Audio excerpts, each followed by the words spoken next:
Hey everyone. Welcome back to Lumus What IIF. Get ready for an amazing tale. What if Augusta Longbottom found Harry starving at age 6 and brought the full Wizengamot against Dumbledore? Smash that like button and subscribe for more. Here we go.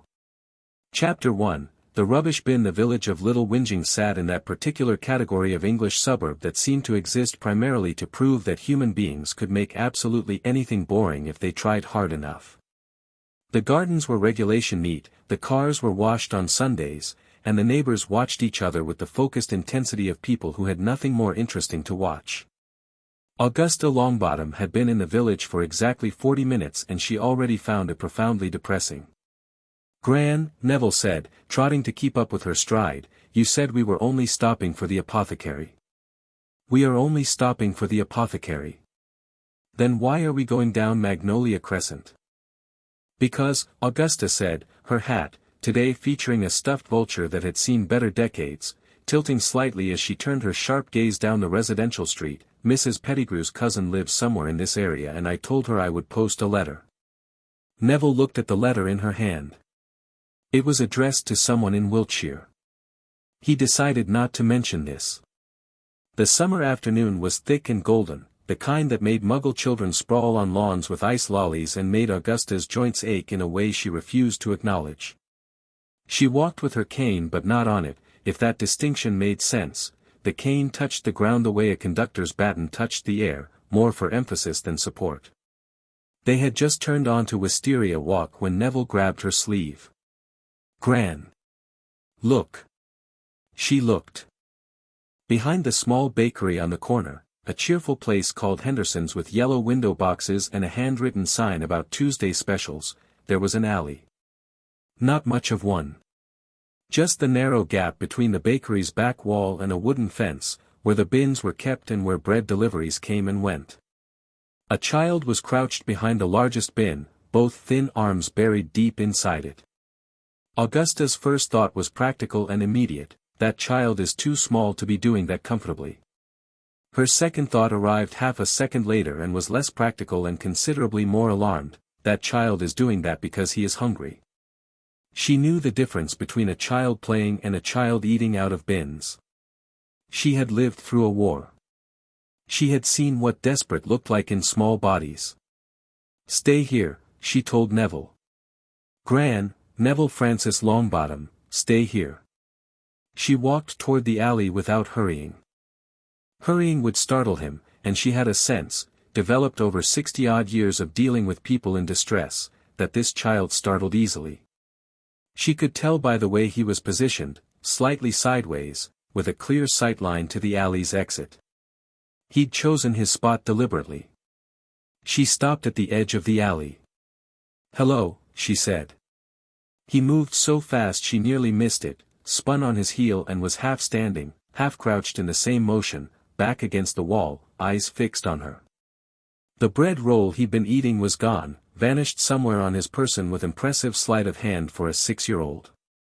Augusta looked at him steadily and felt something very cold settle in her chest. She had met Harry Potter twice.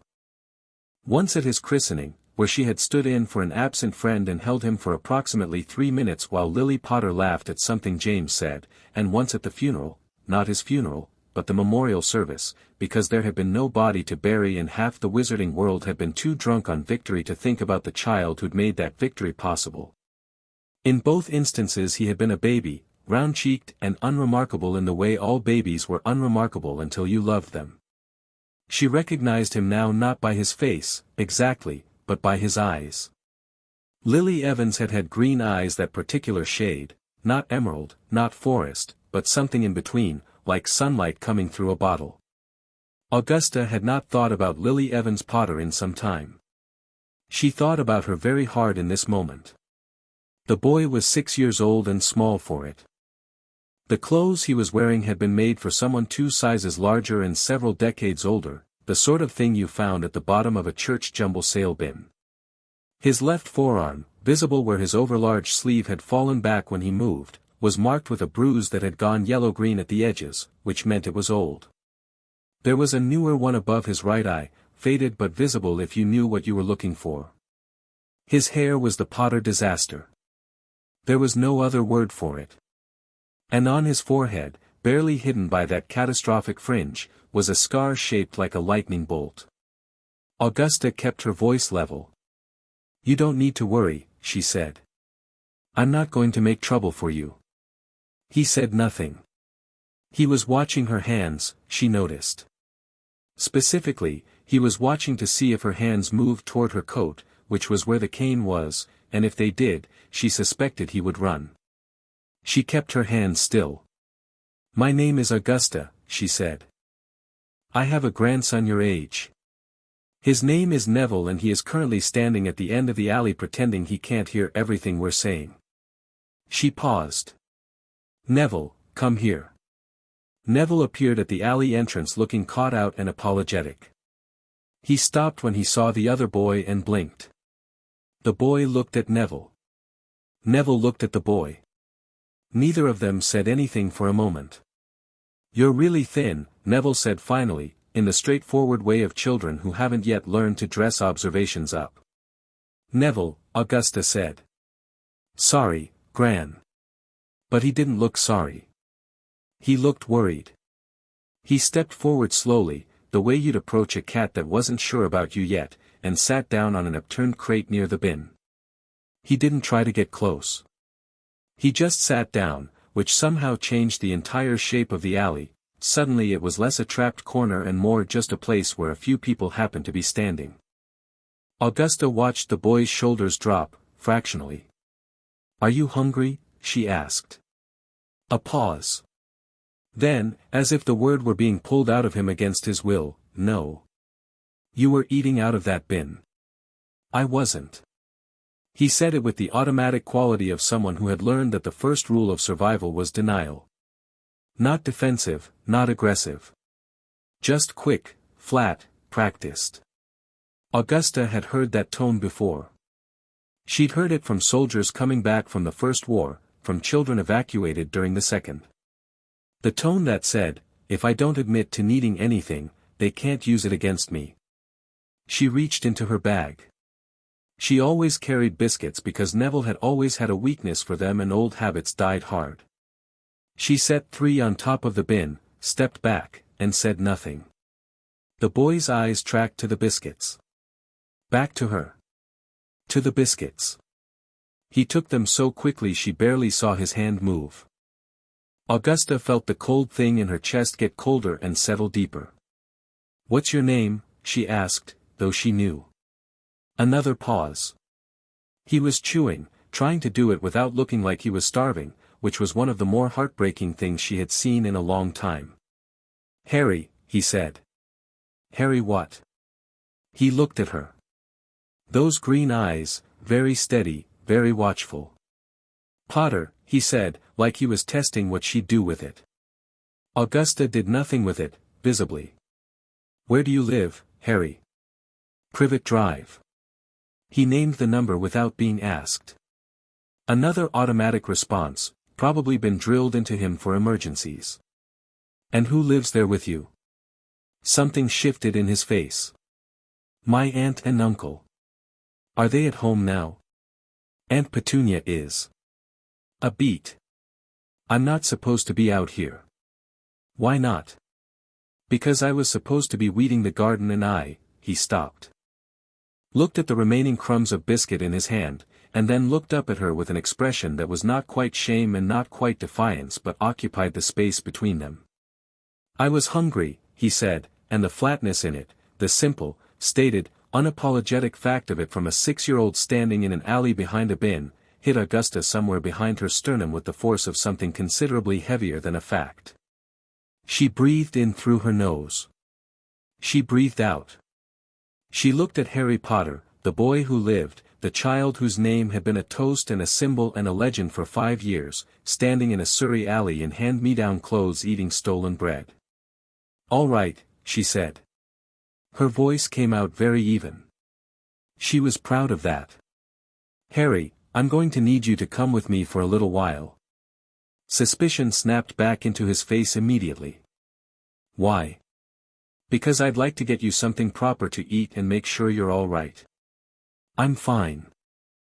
"You're not fine." He opened his mouth. "You're not fine," she repeated, not unkindly, but with the absolute certainty of someone who had not got to 67 years old by being talked out of things she knew to be true. "And I think part of you knows that. You're not in trouble. I promise you that on my word as," she considered for a moment, "as a grandmother. Which is the most binding oath I know." Neville, from his crate, nodded solemnly in confirmation. Harry looked at Neville. Neville gave him the slightly desperate smile of a boy who understood that Gran's word as a grandmother was, in fact, entirely binding and that this was genuinely good news. Harry looked back at Augusta. "I'm not going back to number 4, he said. "Not today, no," Augusta agreed. "If you try to make me he paused. "You'll what?" Something flickered across his face, the instinctive reaching for a threat he probably never had occasion to voice out loud. What came out was quieter than a threat and worse for it. "I'll figure something out." Augusta Longbottom had, in her life, attended the funerals of people she loved, survived a war, watched her son and daughter-in-law be tortured into insanity, raised her grandson alone, and navigated 40 years of wizarding political life without once losing her dignity or her temper in public. She was very close, right now, to losing one of those things. "Yes," she said, keeping her voice perfectly steady. "I imagine you always do." She held out her hand. He looked at it for a long moment. Then, slowly, with the air of someone making a calculated decision rather than an emotional one, he took it. His fingers were cold and thin and she held them very carefully, the way you held something that might break if you weren't paying attention, and walked him out of the alley and into the afternoon sun. She did not take him to number 4, Privet Drive. She did not, in that moment, trust herself to stand in the presence of Petunia Dursley née Evans without doing or saying something that she would not regret at all but that would complicate the legal picture considerably. Instead, she walked Harry and Neville to the small tea shop on the high street, installed them both in a corner booth, and ordered the full afternoon tea with the calm authority of a woman who had spent decades making people do things without quite realizing they'd been asked. Harry ate with the focused, slightly alarming intensity of someone who had learned not to leave food on the table. He didn't bolt it, there was a strange, careful quality to it, like he was rationing his own hunger, afraid to let himself eat too fast in case it got taken away. He went through 2 sandwiches, a bowl of soup that the waitress brought out on Augusta's quiet word to the kitchen, and 3 of the small cakes before he slowed down enough to look up. Neville had been eating his own food and watching Harry with an expression Augusta recognized. Her grandson had worn that expression looking at photographs of Frank and Alice Longbottom. It was the expression of a child sitting next to someone else's catastrophe and not quite knowing what to do with the proximity of it. "You go to school?" Neville asked. "St. Gregory's," Harry said. He'd picked up the last small cake and was eating it slowly, making it last. "What's that like?" A shrug. "Fine. Do you have friends there?" Something flickered. "Not really." Neville nodded like this was understandable rather than terrible. "I don't really either. Gran teaches me at home mostly. But she's getting me a tutor next year because she says she doesn't trust the Muggle." He stopped, caught Augusta's eye, recalibrated, the regular school system. Harry looked at Neville with mild interest. "How come you don't go to regular school?" "We travel a lot," Neville said, which was not entirely untrue, though it was doing significant work. "And Gran knows loads of stuff herself." Harry glanced at Augusta, who was drinking her tea and watching him over the rim of her cup. "Are you a teacher?" he asked. "No," Augusta said. "What do you do?" "Currently," Augusta said, setting down her cup, "I'm deciding what to do next." "Harry, I need to ask you something, and I need you to answer me honestly. No trouble will come to you from the answer. Do you understand?" He went very still in the way she was starting to recognize, not frozen, but poised, the body going to a kind of watchful quiet while the mind worked fast behind those green eyes. "Okay," he said. "Your aunt and uncle. Do they hurt you?" The stillness deepened. He looked down at the table. They don't hit me much, he said. The much sat in the air between them like a dropped weight. Do they feed you? Sometimes. Do they? I get meals, he said, with that same flat practiced tone. When I do my chores right. When he did his chores right. A 6-year-old. Augusta set her cup down very precisely in its saucer. And when you don't do your chores right? A silence. Then, I get the cupboard. The cupboard. Under the stairs. He said it without inflection, like it was a perfectly ordinary piece of information. It's not that bad. It's quiet. Augusta looked at her grandson. Neville was staring at Harry with his mouth slightly open. Harry, Augusta said, and waited until he looked up. I'm going to make sure you're safe. And I'm going to need to speak with some people. In the meantime, you are going to come and stay with Neville and me. Is that acceptable to you? He looked at her the way he'd looked at her hand in the alley, measuring, calculating, deciding. You can't just take me, he said. I can, actually.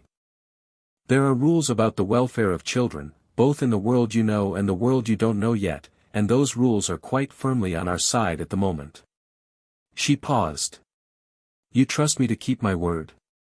A long look. You seem like the kind of person who thinks it's embarrassing not to, he said. Augusta surprised herself by almost smiling. That, she said, is exactly right. She took them home by portkey, which she had not planned to use in front of Harry because the shock of magical travel on a muggle-raised child needed to be managed. But it was late, her arrangements needed to begin tonight, and she made an executive decision. She held Harry's hand and said, "Hold on," and when the world yanked itself sideways and deposited them in the entrance hall of Longbottom Manor, she kept hold of his hand through the disorientation. He didn't scream.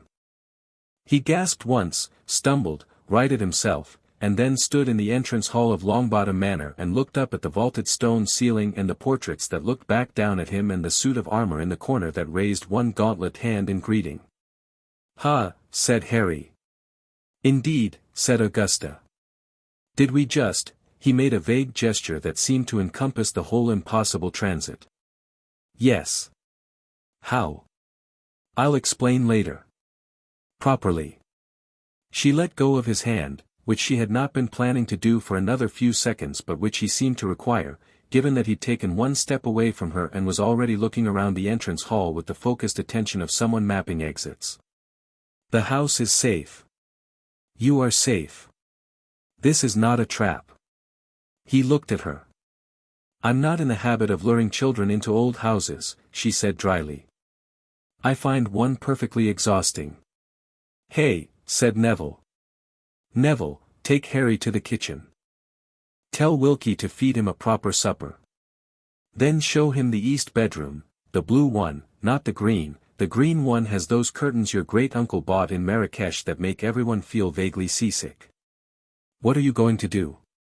Neville asked. "Make some calls," Augusta said. She was already walking toward her study before she finished the sentence, and once the door closed behind her, she stood for a moment with her back against the wood and allowed herself precisely 15 seconds to feel the full weight of what she'd seen today. The bruises. The biscuits.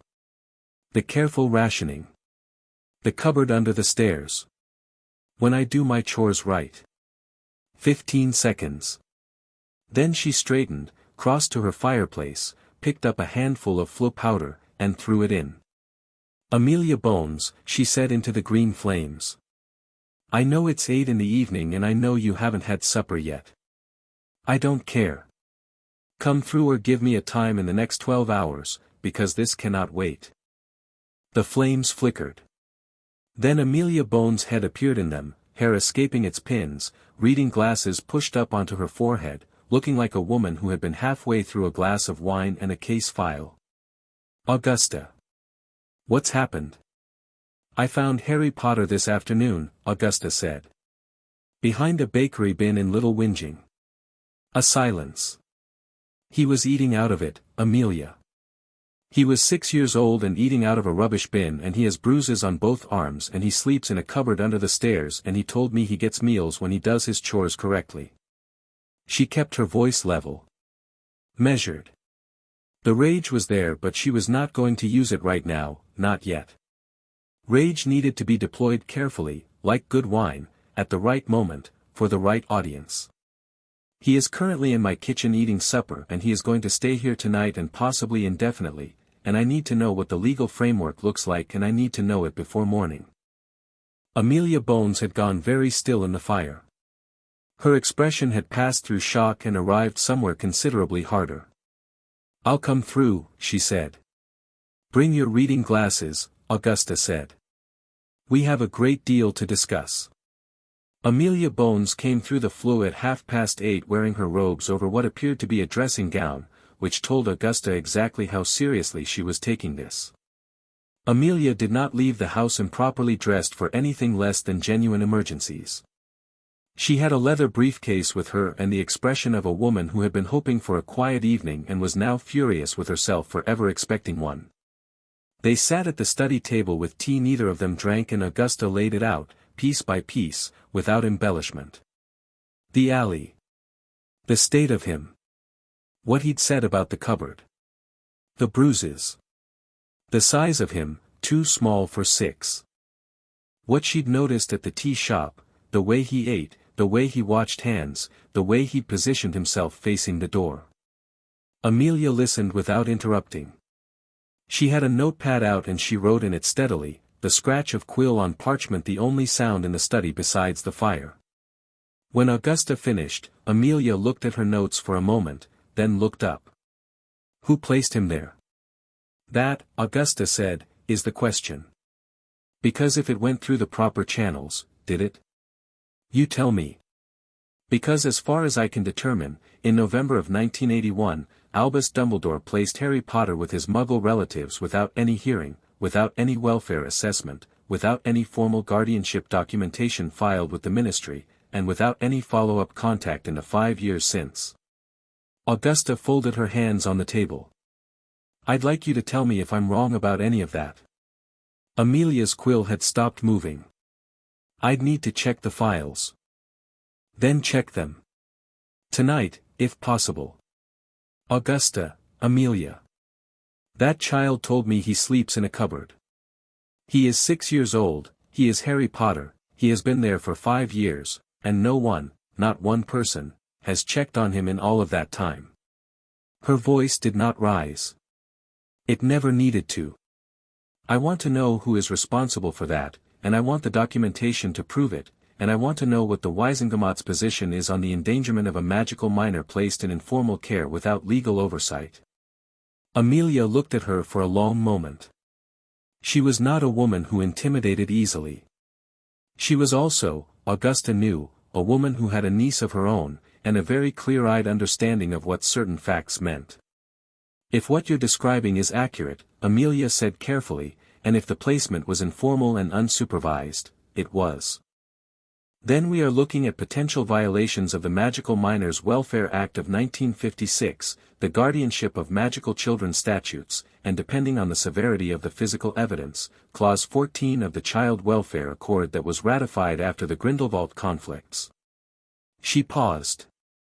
"We are also looking at a political situation of extraordinary sensitivity, because the man responsible for making that placement decision is currently the chief warlock of the Wizengamot.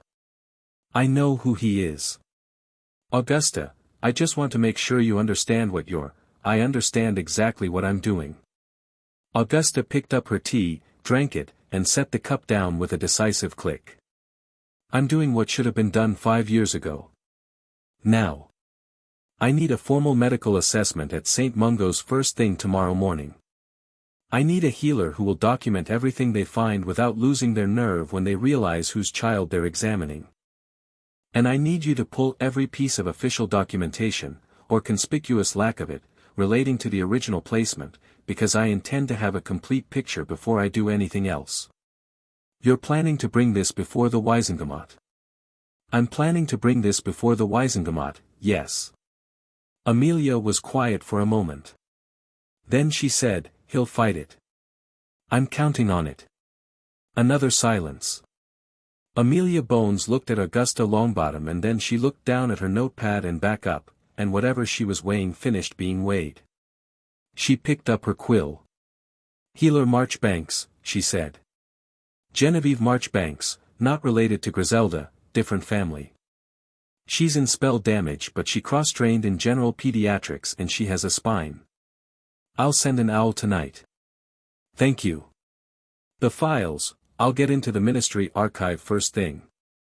If what you're saying is right, there won't be much to find and the absence of records will tell us as much as the records would. My thinking exactly. Amelia closed her notepad. Looked at the fire.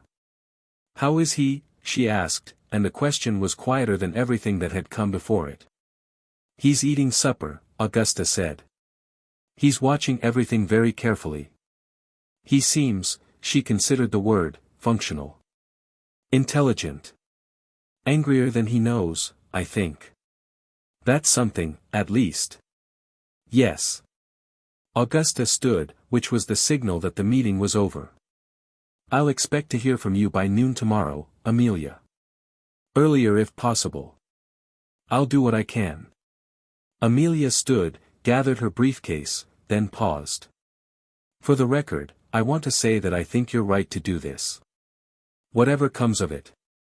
I know I'm right to do this, Augusta said. That was never in question. Good night. She went to check on Harry before she went to bed, because she was a grandmother and it was what she did. The east bedroom, the blue one, was lit by the soft glow of the enchanted night light that had been Neville's until he outgrew it, a small brass thing shaped like a moon that put out a gentle silver light and played very soft music that you could only hear if the room was quiet. She'd had Wilkie put it in there on an instinct she wasn't going to examine too closely. She opened the door quietly. Harry was not asleep. He was sitting cross-legged in the middle of the bed, an enormous old four-poster that he looked miniaturized in, with his arms wrapped around his knees and his eyes on the nightlight, which was cycling through its slow rotations. He'd been given pajamas from the guest wardrobe, blue flannel things that were also too big, because apparently that was simply his condition. He looked up when she came in. Not startled, he'd heard her in the corridor. He'd known she was coming. The bed's very soft, he said. It was not, she realized, a complaint. Yes, she said. I don't think I can sleep in it. He said it the same way he'd said everything else today, flat, informational, not asking for sympathy. Too soft. You can sleep on the floor if you prefer. There are spare blankets in the wardrobe. He blinked, like he'd expected to be told he was being ridiculous. Okay, he said. Harry. She stopped in the doorway. She was not going to come in and sit on the edge of the bed and have the kind of heart-to-heart conversation that she was not, fundamentally, built for. But she needed to say something. Tomorrow I'm going to take you to see a healer. A doctor, she amended, watching his face. I need them to make sure you're healthy. I'm fine. You might be. But I'd like a professional opinion. He looked at her steadily. And then what? And then I'm going to start fixing this, Augusta said, and she meant it the way a general meant it, which was a different thing from the way a social worker meant it or a concerned neighbor meant it. She meant it as a commitment of resources and time and considerable will. He was 6 years old, and he looked at her with those green eyes that weren't quite Lily's and weren't quite James's but were entirely Harry Potter's, and he said, people usually say that. People usually don't have the paperwork to back it up, Augusta said. I will. A pause. Okay, he said again, and it was such a small word for such a large thing, and she left him to his too-soft bed and the silver night light and the business of being 6 years old and adjusting to a world that had just, without warning, become something different from what he'd always known it to be. In the corridor, she stood for a moment and breathed. Then she went to her study and began writing the most important letter of the last 5 years, and the fire burned very bright and very late, and outside in the garden the summer night went on being warm and soft and indifferent, and somewhere across the city, Albus Dumbledore slept without knowing that the most dangerous thing in the wizarding world had just found out about the worst decision he'd ever made. A grandmother. With a grievance. And tomorrow, paperwork. Chapter 2, The Shape of Neglect. St. Mungo's Hospital for Magical Maladies and Injuries occupied a building on Diagon Alley's quieter cousin, Purge and Dow's Limited on the outside, a condemned Muggle department store with boarded windows and a faded sign, and something considerably more impressive on the inside. The welcome which at the front desk was used to unusual admissions. She was not quite prepared for Augusta Longbottom arriving at 7:45 in the morning with two small boys and the expression of someone who had been awake since 4 and was running entirely on purpose. "Healer Marchbanks," Augusta said, before the welcome which could open her mouth. "She should be expecting me. I'll just check, she's expecting me." The welcome which checked anyway. Then she picked up her communication mirror with slightly more speed than usual. "I'll let her know you're here." Healer Genevieve Marchbanks was 38 years old, compact and quick-moving, with close-cropped dark hair and the particular economy of gesture that came from working in a pediatric ward for a decade. She came down to collect them herself, which Augusta noted and approved of, and she looked at Harry with clinical attention that managed not to be clinical in the way it landed. "Hi," she said to him directly. "I'm Genevieve. Can I call you Harry?" Harry, who had been watching the hospital corridor with the expression of someone cataloging everything, looked at her. "Okay," he said. "Has anyone told you what's happening today?" "Medical check," Harry said. "To make sure I'm healthy." "That's right." She started walking and made it seem like an invitation rather than a direction. Harry, after a beat, followed. "Have you been to a hospital before?" "Once. When I fell off the school climbing frame and split my lip." "What was that like?" A small shrug. "They fixed it. My cousin said I'd probably need stitches but I didn't." They turned into a side corridor, quieter, away from the busier wards. Augusta walked behind with Neville, who was being unusually quiet and had been since breakfast, when Harry had eaten 4 pieces of toast with the same careful, rationing focus he'd applied to everything edible so far, and Neville had watched and then quietly pushed his second piece across the table without saying anything. Harry had looked at it for a moment, then taken it without comment. It had been, Augusta thought, one of the more successful pieces of diplomacy she had witnessed. Healer Marchbanks settled Harry onto an examination table in a private room, small, clean, a charmed window showing a garden view that didn't actually exist, and said, "I'm going to do a diagnostic scan. It won't hurt. It looks a bit odd, there'll be light, but there's nothing to worry about." "What does it show?" Harry asked. "Lots of things. How your bones are, how your organs are doing, whether there are any old injuries that haven't healed right." He went very still. "Old injuries," he repeated. "Yes." Marchbanks met his eyes. "Harry, I need you to know that whatever this shows, you're not in trouble. None of it is your fault. I'm just going to look and write down what I see, so we have a record of it. Okay?" A long pause. Then he nodded, once. The diagnostic spell was gold light, slow-moving, washing over him from head to toe like a tide going in. Augusta stood against the wall with Neville pressed against her side and watched Marchbanks' face, not the light, because Marchbanks' face would tell her what she needed to know faster than any magical readout. Marchbanks' expression did not change during the scan. That was training, Augusta knew. That was years of practice keeping your face professionally neutral while you looked at things that required a different expression entirely. But her eyes tightened, very slightly, twice. The light faded. Marchbanks looked at her parchment, which was now covered in neat diagnostic notation, and she said to Harry, "That's done." "Well done. I'm going to have a quick look at a couple of things, your arms, if that's all right, and then we'll talk, yes?" Harry extended his arms with the resignation of someone used to being examined and found wanting. Marchbanks examined the bruises on his forearms with gentle, thorough hands. She looked at the one above his eye. She noted the healed fracture on his left wrist. Harry's face didn't change when her hands found it, which meant he'd known it was there, and the fact that he'd known it was there and had not been treated for it said everything. She checked his ribs with careful fingers and he flinched once, just once, and said, "Sorry," immediately, reflexively, like flinching was the thing that required an apology. "You don't have anything to apologize for," Marchbanks said quietly. "Does that hurt when you breathe?" "Not really. Sometimes when I run." "How long has that been?" A pause. "Since school finished. Beginning of July." "All right." She made a note. Then she sat back and looked at him with the straightforward, non-coddling directness that Augusta was deciding she liked very much.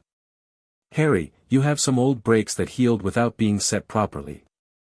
Your left wrist, and 2 of your ribs. You're also quite underweight for your age and height, and your height itself is about 2.5 years behind where it should be for someone your age." Harry said nothing. "None of those things are permanent," Marchbanks continued. "The bones can be fixed, the weight will come up with proper nutrition, the height will catch up. You're going to be fine. But I do need to ask, how did the breaks happen?" Harry looked at his wrist. "Fell off the roof of the garden shed," he said. "And fell down the stairs. Twice." The flat, practiced tone again. Marchbanks wrote it down, and her pen did not pause or falter, which Augusta appreciated. Writing it down was better than reacting to it. Writing it down was what would make it useful. "Okay," Marchbanks said. "I'm going to fix the ribs now, and do a nutritional replenishment charm. The wrist I'd like to reset properly. It'll take about 10 minutes and it won't hurt, I promise. Is that all right?" "Can I see what you write down?" Harry asked. Marchbanks looked at him. "The report?" "Yes." A pause. Marchbanks looked at Augusta, who gave a very small nod. Marchbanks turned back to Harry. "I'll read it to you when it's done. Every part of it. Sound fair?" Harry considered this. "Okay," he said. And then, with a certain terrible dignity that should not have been present in the vocabulary of a 6-year-old, "Thank you." Augusta looked at the charmed garden window and breathed steadily through the desire to put her fist through something. The report took 40 minutes to compile properly, because Marchbanks was thorough.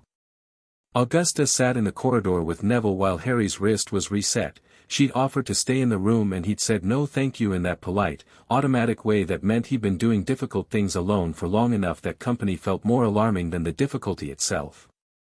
Neville sat beside her and kicked his feet against the bench and said nothing for a while, which was unusual enough that Augusta looked at him. "Is he going to come live with us?" Neville asked. "For the time being, yes." "Good." He kicked his feet again. "He's interesting." "He is," Augusta agreed. "Is he magic?" "Yes." Neville absorbed this. "He doesn't know yet, does he?" "No." "When are you going to tell him?" "Soon." Augusta folded her hands in her lap. "There are some things that need to be dealt with first. The more immediate things." Neville was quiet for a moment. "Gran," he said. "The cupboard thing." "Yes." "Is that," he stopped. "Tried again. Did he actually sleep in a cupboard? Like, not as a punishment. Just. Always." "I believe so, yes." Neville sat with that for a while. He was a sensitive child, her grandson, which she had sometimes worried about and had lately decided was actually his most significant strength. He felt things correctly. He let them land. "Okay," he said finally, in a tone that meant something considerably more than okay. It meant, "I have filed this and I will be angry about it later and in the meantime I will be a decent person." She put her arm around his shoulders, briefly. He leaned into it. The door opened and Marchbanks came out with Harry, who was eating what appeared to be a healer-issue chocolate frog and looking slightly less watchful than he had coming in. His left wrist had a small neat bandage on it that would come off in an hour once the resetting charm finished its work. "All done," Marchbanks said. She handed Augusta a thick sheaf of parchment, the official report, and then crouched down in front of Harry. "You did brilliantly. I meant what I said, those bones will be properly healed by this evening, and everything else will improve with good food and decent sleep." Harry looked at the report in Augusta's hands. "You said you'd read it to me." "I will," Augusta said. "Tonight. Everything." He met her eyes and something shifted in his expression, not quite trust, but the door to it opening slightly, the way a window opened in the morning, just a crack, just enough to change the quality of the light in the room. "Okay," he said, for what Augusta thought might be the fourth time, and it remained, each time, an enormous word in a small package. They were back at the manor by noon. Augusta installed Harry and Neville in the garden. Neville had apparently decided that teaching Harry to play Exploding Snap was the most urgent priority, which was not Augusta's priority at all but was probably better for Harry in the short term than anything she could engineer, and retired to her study. Amelia Bones was already there, waiting. She had files. Or rather, she had the absence of files, which she had laid out on the study table with the careful, systematic presentation of a woman who understood that what was not there was often more damning than what was. 5 years, Amelia said, as Augusta came in. She didn't say hello. 5 years, Augusta, and there is not one piece of ministry documentation relating to Harry Potter's placement with the Dursley family. Not one welfare check. Not one guardianship filing. Not one communication from the DMLE, the Department of Magical Accidents and Catastrophes, the Muggle Liaison Office, or the Wizengamot itself. She tapped the empty folders in a row on the table. What there is a letter. One letter, in Dumbledore's own hand, to Petunia Dursley, dated the 2nd of November 1981. I found a copy in the Hogwarts filing records, which is the only place it exists at all. She handed it across. Augusta read it. It was brief. It was almost insultingly brief, a few paragraphs explaining that Harry was being placed with his aunt and that he must remain there for his protection, invoking the ancient blood ward magic tied to Lily Potter's sacrifice, and asking Petunia Dursley to take him in. No formal request. No ministry counter-signature. No welfare provision. No follow-up arrangement. An addendum at the bottom, almost casual. I have left a note with the child explaining the situation should you find it before he is old enough to understand it. A note with the child. He'd left a note with a 15-month-old. He left a note, Augusta said. With an infant. Amelia's voice was admirably controlled. Yes. Augusta set the letter down. The blood wards are real and are documented in the historical record, Amelia said, sitting down. The theory is sound. Lily's sacrificial protection would have been tied to her blood, and Petunia shares that blood, so placing Harry in Petunia's home would have anchored the protective magic to the Dursley house. It's legitimate dark arts defense theory. She paused. It is not, however, a legal justification for informal placement without welfare oversight. The magic protecting him doesn't require him to be malnourished to function. No, Augusta said. It does not. I also, Amelia said, and here her voice changed in a way that made Augusta look up, pulled the file on Sirius Black. A silence. He was imprisoned in November 1981, Amelia said. Directly to Azkaban. No trial. No hearing before the Wizengamot. The arresting Aurors report is there, and the transfer documentation is there, but there is no trial record because there was no trial. She met Augusta's eyes. He has been in Azkaban for 5 years on Peter Pettigrew's testimony alone, except Pettigrew's testimony was never formally recorded before a Wizengamot panel either. It was a field report. Filed by Bartemius Crouch Sr., who was then head of the DMLE, who authorized the direct transfer to Azkaban under the emergency powers invoked during the war. Augusta was very still. Sirius Black is Harry Potter's godfather. Yes. And he has been in Azkaban for 5 years without a trial. Yes. Augusta stood up, walked to her window, and looked at the garden. She could see Harry and Neville distantly through the glass, cross-legged on the grass with exploding snap cards between them. Harry had just made some move that apparently violated the rules, because Neville was gesturing with exaggerated indignation and Harry was wearing an expression that was the closest thing to amused she'd seen from him. It lasted about 3 seconds before the watchful neutral settled back over his face, but it had been there. "How many injustices," she said, not turning from the window, "do you think were buried in the chaos of 1981 under the general theory that the war was over and this was all tidying up?" "Based on what I'm finding," Amelia said, "I'm beginning to think we haven't started counting yet." Augusta turned.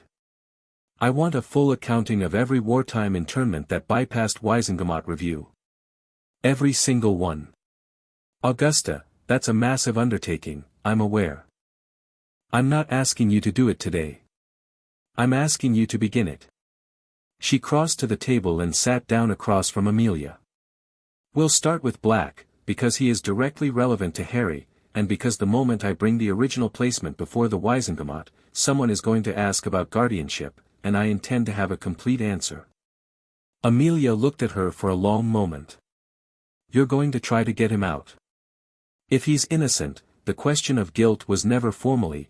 "Exactly," Augusta said. Amelia rubbed her face. "All right. Yes.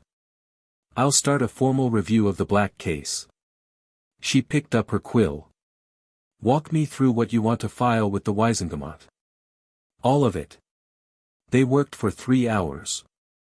Augusta had always been methodical. It was one of her better qualities and one of her more exhausting ones for people working alongside her, and she approached the legal architecture of what she was building with the same attention she'd applied to everything in her life that mattered. The medical report from Marchbanks. The absence of guardianship documentation. The single letter as evidence of Dumbledore's sole decision-making. The Magical Minors Welfare Act violations. The guardianship statutes. The specific Wizengamot procedures for a formal inquiry versus a criminal proceeding versus a censure motion, and which combination of these provided the most complete route to accountability. Amelia, for all her initial wariness, was sharp and fast and knew the procedural landscape better than anyone in Augusta's acquaintance. By the time they were done, they had the bones of a formal petition that was, in Amelia's own words, legally airtight in ways that are going to make people very uncomfortable. "Good," Augusta said. "That's the point." That evening, as promised, she read the medical report to Harry. They were in the sitting room after supper. Neville had gone to bed early because he was Neville and he ran on a schedule that suited a much older person, which Augusta found quietly charming, and Harry sat in the armchair across from her with a mug of hot chocolate that he was holding with both hands and drinking with the steady focus of someone who still wasn't quite used to hot drinks being available to him. She read the whole report. All of it, the clinical language and the healed fractures and the malnourishment grade and everything. She did not soften it. He had asked to hear it, and he deserved to hear it accurately, and she had a strong instinct that managing the truth downward for Harry Potter's benefit was not something he would respond well to. He listened without interrupting. When she finished, he was quiet for a moment. "Grade 2 chronic malnourishment," he said. "What does that mean, exactly?" "It means a sustained period of insufficient food, not an occasional missed meal." He nodded slowly. "The ribs. The healer fixed those. You won't feel it when you run anymore." "Oh." A pause. He looked at his hot chocolate. "I thought that was normal." Augusta looked at him. "What did you think was normal?" "Being hungry." He said it without self-pity, which was somehow worse than self-pity would have been. "I thought everyone was a bit hungry most of the time. I thought the being tired thing was just how it was. I thought," he stopped. "I didn't have anyone to compare to, really." "No," Augusta said. "You didn't." "Neville's bigger than me," Harry said. "I thought it was just, family. Some people are bigger. He's bigger because he eats 3 meals a day and they're proper ones. Harry nodded. He seemed to be processing this not with distress but with a kind of careful intellectual cataloging, filing facts into their correct categories. She was beginning to understand that this was how he managed things that should have been devastating. He turned them into information, something he could understand and work with, because information was less frightening than feeling. It was a very effective survival strategy. It was also, she thought, going to need some dismantling eventually, because you couldn't live your whole life at that remove from your own experience. But that was later. Not tonight. Harry, she said. There are things I need to tell you. About who you are. About why you were placed with your aunt and uncle. She paused. About the world. He looked up from the hot chocolate. The world. There is a world that exists alongside the Muggle, alongside the ordinary world, she said. You've already seen part of it. This house. The hospital. The portkey. He'd been sitting with those things quietly since yesterday, she knew. She'd watched him looking at the suit of armor, at the portraits that moved, at Wilkie when the house elf had appeared to bring his breakfast, with that same filing system attention.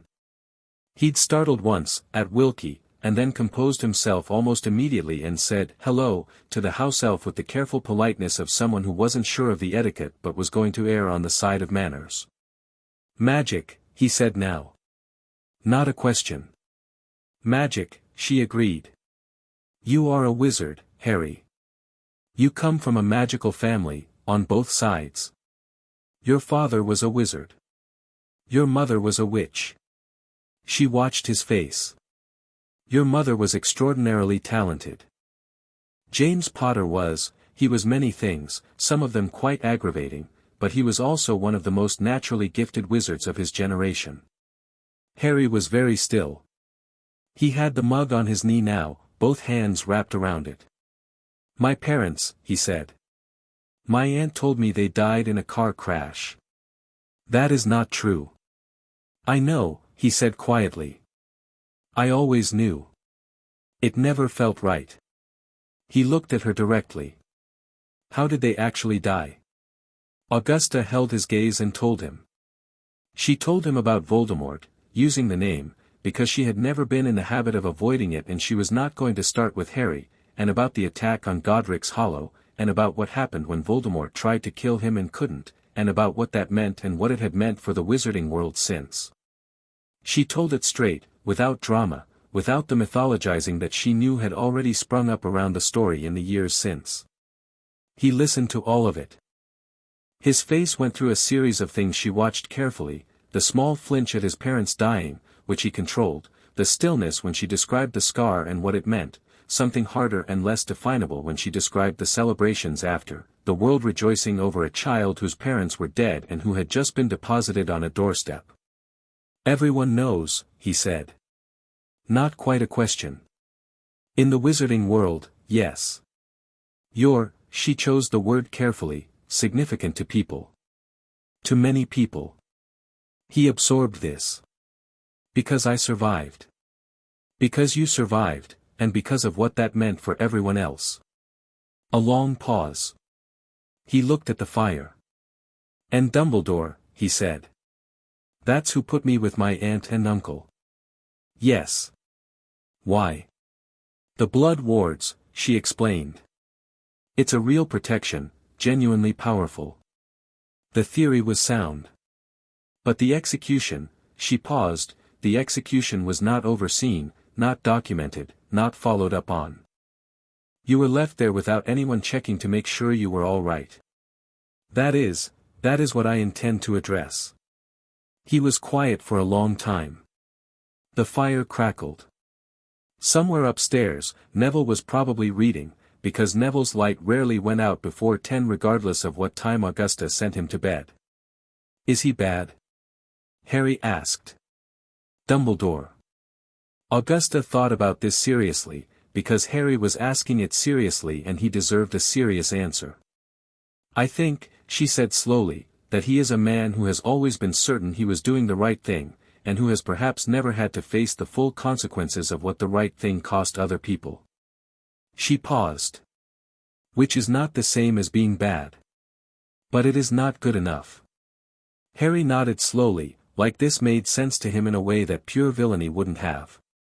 So what happens now? I file a petition with the Wizengamot. There will be a hearing. It will be contentious and political and unpleasant, and Dumbledore will argue his case, which he will do brilliantly, because he is brilliant. She met his eyes. And then I will argue mine. Something happened in Harry's expression then, something that was not quite a smile but was in the neighborhood of one, the wary, brief, assessing look of someone deciding whether to invest belief in something. You think you'll win, he said. I think, Augusta said, that I have a medical report, an absence of 5 years of documentation, and the full weight of 3 different wizarding welfare statutes. Yes, Harry. I think I'll win. He looked at her for a moment. Then he said, the report said I'm going to grow properly now. That the height thing will catch up. Yes. And I can stay here while all this happens. Yes. And Neville, he paused, like he wasn't sure he had the right to ask this. He doesn't mind. He suggested this morning that you should share his exploding snap set permanently, Augusta said. He considers that a formal declaration of friendship. I'd take it as such if I were you. The thing that was almost a smile came back, and this time it stayed a second longer before the careful neutral came back down over it. But it had been there. She'd seen it twice now. She was going to choose to regard that as progress. Okay, Harry said. And then, after a pause, in a different tone, smaller, less defended, more genuinely 6 years old, Mrs. Longbottom. Augusta, she said. A flicker of something. Augusta. The night light. In the room. Can it stay on? At night? She looked at him. This was the first thing he'd asked for. The first request in 2 days that wasn't a question or a clarification but an actual want. It stays on, she said. I'll tell Wilkie. He nodded. Went back to the hot chocolate. The fire made small sounds. Outside, the garden was dark and the summer night was warm, and inside Longbottom Manor, in a sitting room that had seen its share of grief and hard decisions, a 6-year-old boy sat in an armchair that was too big for him and drank hot chocolate and learned, piece by piece, the shape of the world he actually lived in. Augusta did not consider herself a sentimental woman. She was aware, sitting across from him in the firelight, that she would dismantle every political institution in the wizarding world before she let anyone put him back in a cupboard. She considered that a proportionate response. 3 days later, the petition landed on Dumbledore's desk. She knew the moment he read it because she was in the Wizengamot anteroom on a routine matter. She'd made sure of that, because she was Augusta Longbottom and she planned things, when his secretary appeared at the door with the expression of someone sent to do an uncomfortable errand, and she watched the secretary approach her and say, quietly, that Professor Dumbledore would like a word at her convenience. Tell him, Augusta said, gathering her things with perfect calm, that he may write to me. The secretary blinked. He said, he's in the building now, I know where he is. Tell him he may write to me. She settled her hat, which today featured a particularly assertive peacock feather. I'll see myself out. She walked down the ministry corridor without looking back, and the peacock feather bobbed with each step like punctuation on a statement already made. Behind her, she was fairly sure, Albus Dumbledore was sitting in his office reading a 23-page legal petition, and learning for perhaps the first time in a long time that someone had moved on the board without asking his permission first. Good, Augusta thought. Let him feel it. She had work to do. Chapter 3, Pulling Threads. The letter from Dumbledore arrived on a Tuesday morning, carried by a phoenix. Not a school owl. Not a ministry bird. A phoenix, copper gold and self-important, which landed on the manor's breakfast table between the marmalade and Neville's pumpkin juice and regarded Augusta with the expression of a creature that knew it was impressive and expected acknowledgement of this fact. Augusta looked at it over her teacup. Fawkes, she said, because she recognized the bird from Wizengamot sessions where Dumbledore occasionally brought him for reasons that Augusta had always privately suspected were more theatrical than practical. "Sit down. You're blocking the light." Fawkes ruffled his feathers and shifted 6 inches to the left. Harry, across the table, was staring at the phoenix with his fork halfway to his mouth and the expression of someone whose brain was working very fast to reconcile what his eyes were reporting. In the 4 days he'd been at the manor, Augusta had watched him process a considerable quantity of impossible things with a pragmatism that she found both admirable and slightly worrying. The house elf he'd greeted politely. The moving portraits he'd started having brief conversations with after day 2, once he'd established they weren't dangerous. The fact that his chocolate frogs actually jumped he'd adapted to on the grounds that it was simply information about how chocolate worked here and he'd adjusted his holding technique accordingly. A phoenix, apparently, required slightly more processing time. "Is that normal?" he asked. "For Dumbledore, yes," Augusta said. She broke the seal on the letter, which was heavy cream parchment and smelled faintly of something sweet she'd rather not think about. "What is it?" "A bird. Magical. Very old, very dramatic, periodically on fire." She read the letter. "Neville, take Harry to the garden after breakfast. I need the study." Neville, who had been regarding Fawkes with the expression of someone desperate to offer him something but unsure of the etiquette, looked up. "What does it say?" "Nothing I didn't expect," Augusta said, which was true. The letter was 2 pages of Dumbledore at his most Dumbledore, gracious, warm, quietly authoritative, the kind of prose that made you feel vaguely churlish for disagreeing with it. He expressed his great understanding of her concern. He appreciated her dedication to Harry's welfare, which he shared entirely. He would very much like to meet with her at her earliest convenience to discuss the situation, which he was certain could be resolved to everyone's satisfaction without the need for formal proceedings. He remained, warmly and sincerely, hers. 2 pages of absolutely nothing, delivered by a phoenix for maximum effect. Augusta folded it, tucked it into her pocket, and sent Fawkes back with a reply she'd written in 4 sentences, "Thank you for your letter. The petition has been formally filed with the Wizengamot and I am not in a position to withdraw it. I look forward to the hearing. Yours, Longbottom." Fawkes left with his dignity slightly dented. Augusta went to her study. The morning was for Sirius Black's file, which Amelia had sent over the previous afternoon in a package that was slightly thicker than it should have been, which meant Amelia had been thorough, which Augusta approved of. She read it twice. The facts of it were these: on the 2nd of November 1981, Sirius Black had been apprehended by Auror teams in the aftermath of an altercation in a Muggle street in which 12 Muggles had died and Peter Pettigrew had apparently been killed, leaving only a finger behind. Black had reportedly laughed at the scene. This had been entered into the Auror report as evidence of guilt, and within 48 hours, on Bartemius Crouch Sr.'s personal authorization, Sirius Black had been transferred to Azkaban as a Death Eater accomplice in the murders of James and Lily Potter. There was no trial record because there had been no trial. There was no hearing record because there had been no hearing. There was no record of Black being asked to provide a statement, offered legal representation, or given any opportunity to speak in his own defense. The emergency wartime powers that Crouch had invoked were real and had been used against dozens of suspected Death Eaters in the immediate post-war chaos. Most of those cases had eventually received some form of review. Sirius Black's had not. Augusta set the file down and sat back in her chair and thought about what she knew about Sirius Black from before, because the file was one thing and the actual history was another.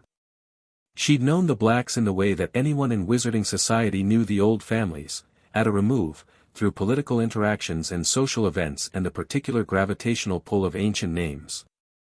Sirius Black had been the family anomaly, the one who'd gone to Gryffindor when every Black for 6 generations had been Slytherin, who'd cut his ties with the family publicly and thoroughly, who'd been James Potter's best friend and right hand and Harry's godfather. Augusta had seen him at the Potters' wedding. She remembered him as loud and reckless and funny and deeply, genuinely devoted to James and Lily in the way that some people were devoted to the people who became their real family after the one they were born into failed them. She thought about the laughing. The Auror's report had interpreted it as callousness. Augusta, having thought about it for 5 minutes with the actual context of who Sirius Black was, thought it was more likely the sound of a man whose entire world had just been destroyed. But that was interpretation. What she needed was evidence. She picked up her quill and wrote to the Azkaban Authority requesting formal visiting permissions, citing her role as the legal advocate for Harry Potter in current Wizengamot proceedings. It was a slight stretch of that role's technical parameters. She stretched it anyway. Then she wrote to Griselda Marchbanks, the real one, the former head of the Wizarding Examinations Authority and still one of the most respected voices in wizarding law, to ask a question about the evidentiary standards for emergency wartime incarcerations and whether any of them had ever been successfully challenged after the fact. Then she wrote to Xenophilius Lovegood at the Quibbler, which was not her usual outlet but which had the advantage of not being in Dumbledore's pocket, asking whether he'd be interested in a background briefing on a matter of public interest in the coming weeks. Then she sat back and looked at the fire and thought about threads. This was what you did, when you found one injustice sitting at the center of a web. You didn't pull it straight out. You followed each thread to where it connected, and you traced the pattern, and you kept following until you understood the whole shape of it. Because it was never just one thing. The placement of Harry with the Dursleys without legal oversight, the imprisonment of his godfather without trial, the general post-war chaos that Crouch had wielded like a personal weapon, these weren't separate failures. They were the same failure, expressing itself in different places. A system had decided that winning the war mattered more than the rules designed to govern what you did with the people caught up in it. And one man had sat at the center of more of those decisions than any audit had ever examined. She did not think Albus Dumbledore was a bad man. She had said as much to Harry and she believed it. He was something more complicated and more dangerous than a bad man.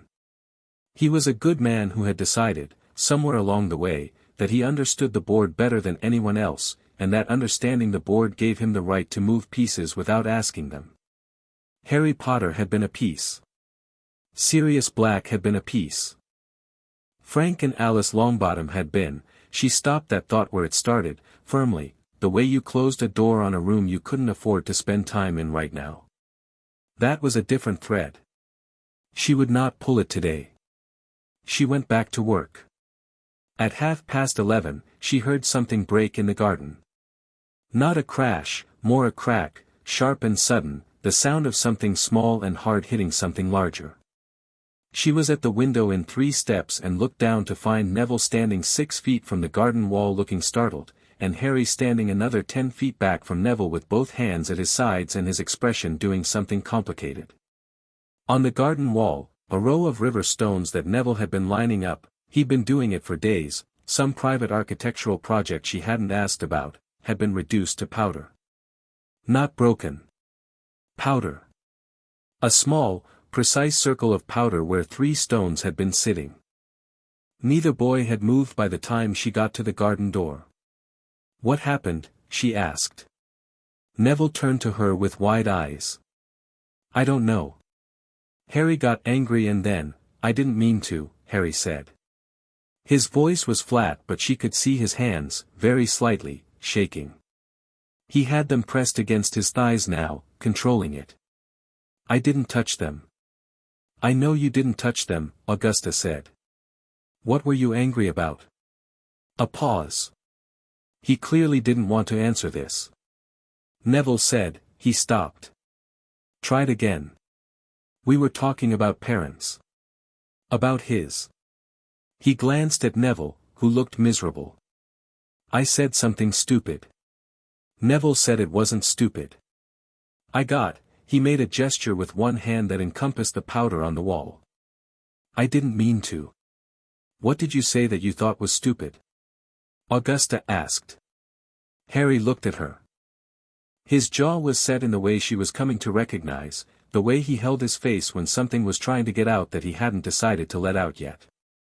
I said I didn't have parents to miss because I never knew them. And then I said that was probably easier than knowing them and then, he stopped. Augusta looked at him. She looked at Neville, whose parents were alive and absent in the worst possible way, breathing and warm and unreachable.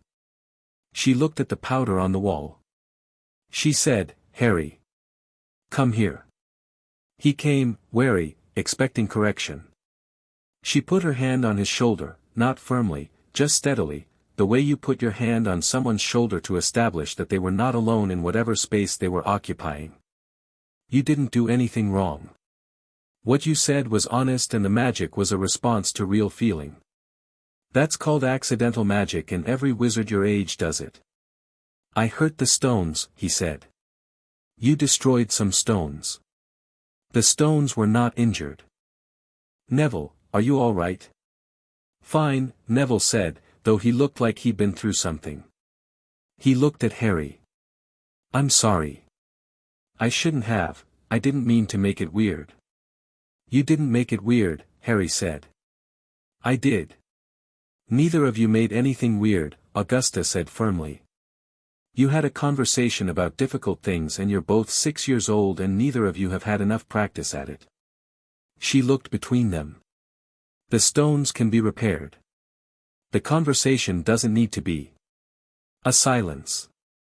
Neville looked at Harry. Harry looked at the powder. "I do miss them," Harry said, very quietly, to the powder. "I think. Even though I don't remember them. I'm not sure if that's the same thing as missing them or just," he searched for the word, "knowing there's a space." Neville sat down on the grass. Just sat down, cross-legged, deliberate, in the way he'd done in the alley with the crate, changing the shape of a space by inhabiting it differently. "I think that's the same thing," he said. "I think missing is just knowing there's a space. The rest is just detail." Harry looked at him. Something in his face shifted, the careful neutral dropped slightly, briefly, the way it had over the toast that first morning. He sat down across from Neville on the grass. Augusta went back inside. She was fairly certain she had just watched something important happen that would deteriorate if she observed it too closely, the way certain things did. She repaired the stones from the window with a quiet reparo, and went back to her files. The Azkaban visiting permit came back the same afternoon, which surprised her. She'd expected at least 3 days of bureaucratic resistance. Then she read the attached note from the warden and understood. Amelia Bones had apparently already been in contact with the prison authority regarding a formal case review, and Augusta's visiting request had been piggybacked onto existing proceedings. Amelia was moving faster than Augusta had asked her to, which meant Amelia's own reading of the file had produced the same conclusions Augusta's had. Good. Speed was useful. She couldn't go until the following week. The logistics of Azkaban visits were not casual, but she sent confirmation and began preparing her questions for Sirius Black, on the assumption that he was in a state to answer them. 5 years in Azkaban without the mitigating factor of genuine guilt to anchor you, with Dementors draining every positive thought you'd ever had, she had no illusions about what she was likely to find. She had also, that afternoon, received a fluke call from Griselda Marchbanks.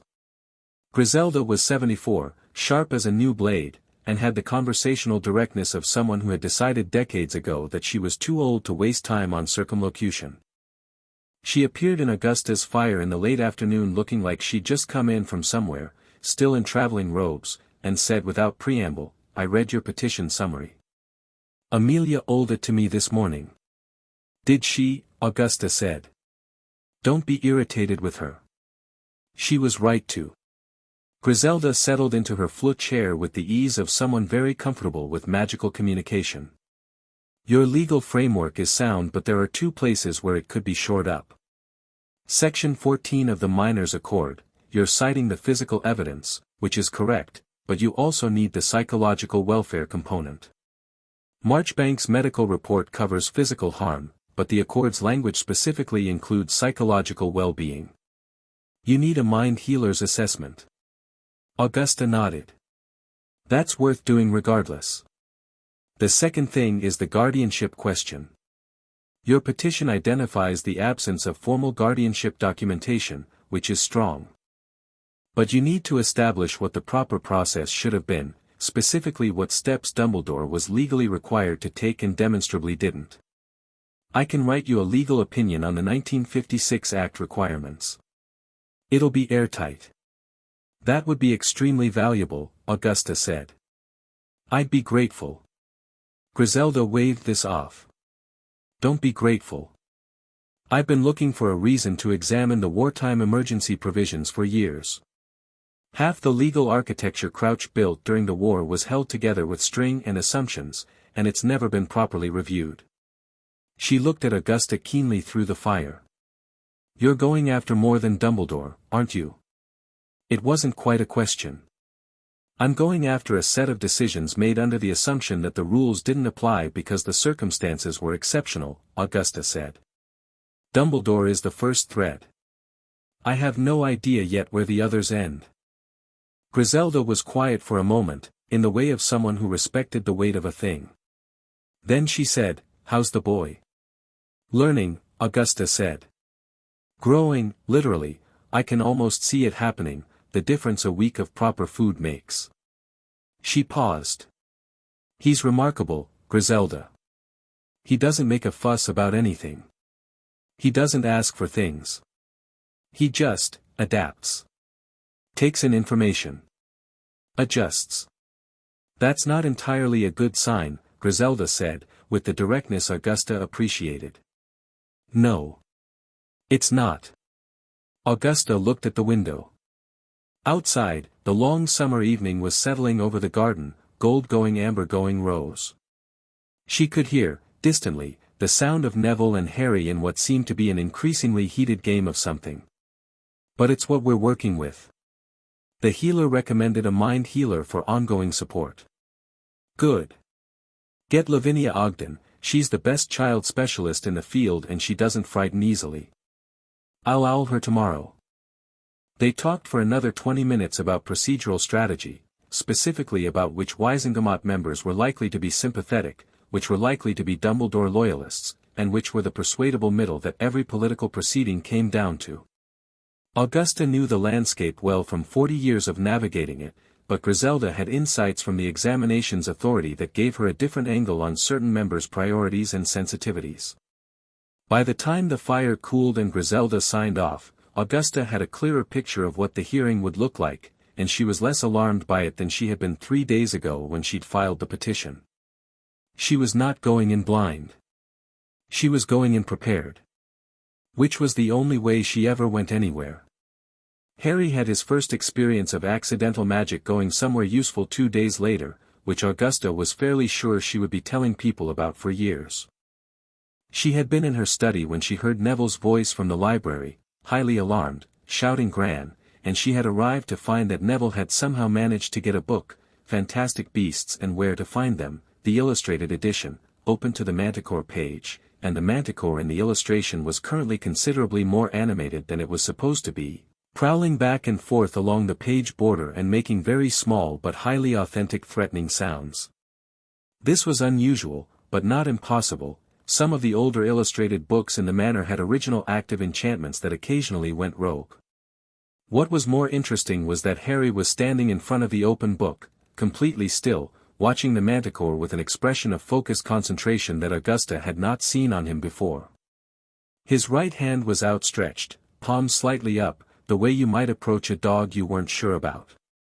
And the Manticore, which had been described in every source Augusta had ever read as irredeemably aggressive, had stopped prowling and was regarding Harry's outstretched hand with what could only be described as uncertainty. "Harry," Augusta said, very quietly, not moving. "It's scared," Harry said, not looking away from the page. "The illustration thing. It didn't mean to get out. It's confused."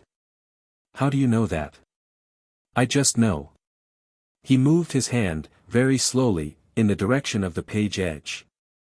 "I think if the Manticore took one step toward his hand, yeah, okay, come on then." The Manticore walked back onto the page and sat down.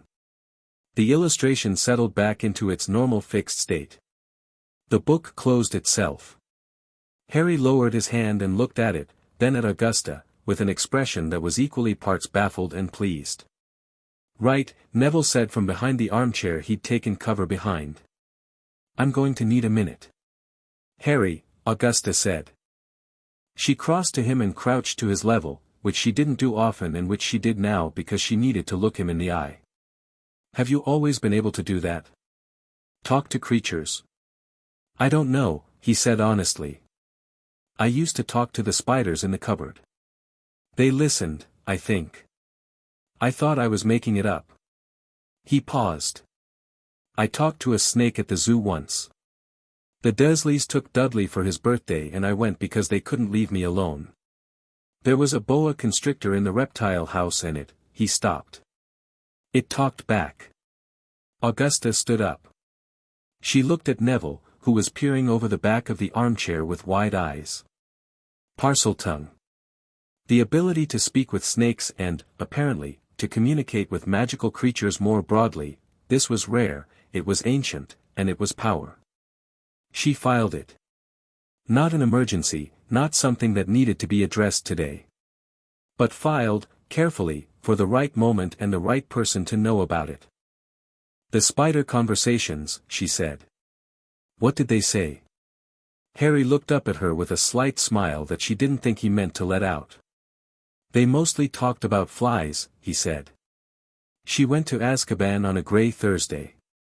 It was a 2-hour boat journey once you'd passed through the Ministry port, and the Dementor effect began before you reached the island, a creeping chill, a slow draining of good memory, the sense that joy was a thing that happened to other people. Augusta sat in the small visitor's boat with her Patronus cantering steadily ahead through the fog, a falcon, it had always been a falcon, since the first time she'd cast it at 22, and focused on what she needed. The warden was a ministry official named Greaves who seemed personally embarrassed by the attention his prison was receiving, which Augusta found understandable and irrelevant. He led her through 3 sets of locked doors and past 2 Dementor guards. She kept her Patronus active and Greaves gave her only a slight look of surprise at the fact that she maintained it so easily, and into the visitors' meeting room, which was a stone cell with a table, 2 chairs, and a single barred window that showed nothing but sky. She waited. They brought Sirius Black in 5 minutes later. She had not, she realized, been fully prepared for what she saw. She had told herself she was prepared. She had reviewed his file and calibrated her expectations and decided that she was a woman who did not flinch at difficult things. Sirius Black was 31 years old. He looked 60. He was tall, or would have been if he were standing straight, he had the posture of someone who had stopped expecting to need it. His hair was long and matted and his robes were prison issue and he was thin in the way that didn't suggest deprivation of food specifically but deprivation of everything, hope and light and human contact included. His hands on the table were steady, which surprised her. His eyes, gray, the black gray that all the family had to a degree, were focused. That was the thing. The eyes were focused. Whatever 5 years of Dementors had done to the rest of him, something behind those eyes was still working. Mrs. Longbottom, he said. His voice was rough from disuse but the pronunciation was perfectly correct. Old family, old habits. Mr. Black, she said, and sat down. I'll come to the point because we have limited time. I am here on behalf of Harry Potter. I have recently become his legal advocate in proceedings before the Wizengamot relating to the circumstances of his placement with his Muggle relatives. In reviewing the documentation relating to those proceedings, I became aware that you had not received a trial and I believe that to be connected to the question of Harry's legal guardianship. Something happened in his face at the name Harry. Quick, like light through a shutter. He's all right, he said. His voice did not change. His hands on the table were suddenly very slightly different, the fingers pressing down. He is. He's with me. She paused. I found him in Little Whinging behind a bakery bin, eating out of it. He had bruises on his arms and healed fractures in his wrist and ribs and he'd been sleeping in a cupboard under the stairs for 5 years. The sound Sirius Black made was not quite words.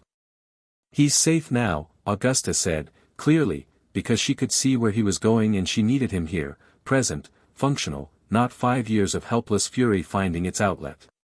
He is at Longbottom Manor. He is eating properly and sleeping in a bed, and Neville has taught him exploding snap, and he apparently recently made friends with a manticore illustration, which suggests his father's capacity for chaos is entirely intact. A pause. Something that was almost a laugh came out of Sirius Black, a short, rough, unpracticed sound, like a laugh that had been kept in the dark too long to come out cleanly, but a laugh. James would have, he started. Yes, Augusta said. I imagine he would have. Now. I need you to tell me what happened that day. The 2nd of November 1981. Everything, in as much detail as you can manage. I have parchment, I have 2 hours, and I am a good listener. He looked at her steadily. You believe I'm innocent. I believe you didn't receive a trial, which means guilt was never established, which means legally the slate is empty. My belief about your innocence is separate from the legal question, though if you're asking, yes, based on my reading of the file, I think you were imprisoned on a misidentification. Pettigrew. Yes. He was quiet for a moment, something working in his expression, something he was assembling from pieces. He was the secret keeper, Sirius said. Not me. They all thought it was me because that was the obvious choice, and Pettigrew was brilliant at being invisible. He told Voldemort. His voice was steady. He told Voldemort, and then he blew up the street and cut off his finger and disappeared, and when I found him I wasn't laughing because I thought it was funny. I was laughing because I didn't know what else to do. 12 people were dead, and James and Lily were dead, and Harry was, I didn't even know about Harry yet. I didn't know he was alive. His jaw was hard. Hagrid was there. He told me Harry was alive and Dumbledore wanted him, and I gave him my motorbike. He stopped. Breathed. I gave him my motorbike because I thought Dumbledore would take care of him. I thought that was handled. I thought, he stopped again. I should have pushed for custody.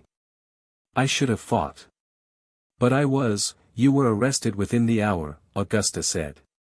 You had no opportunity to fight for anything. That is not your fault, and I will not allow you to spend our session on self-recrimination. He looked at her. The gray eyes steadied. What do you need from me?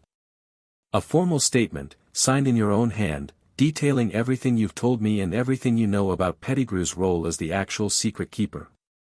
I also need the names of anyone who can corroborate any part of what you've said. Remus Lupin knows Pettigrew was the secret keeper. We changed the plan, it was my idea, actually. A shadow crossed his face. I thought I'd be the obvious target, so we switched at the last minute. Almost no one knew. Remus. Dumbledore. Peter. Where is Lupin now? I don't know. We lost contact when, he gestured at the walls around him. I'll find him. Augusta opened her parchment. Start from the beginning, Mr. Black. All of it. He talked for 90 minutes.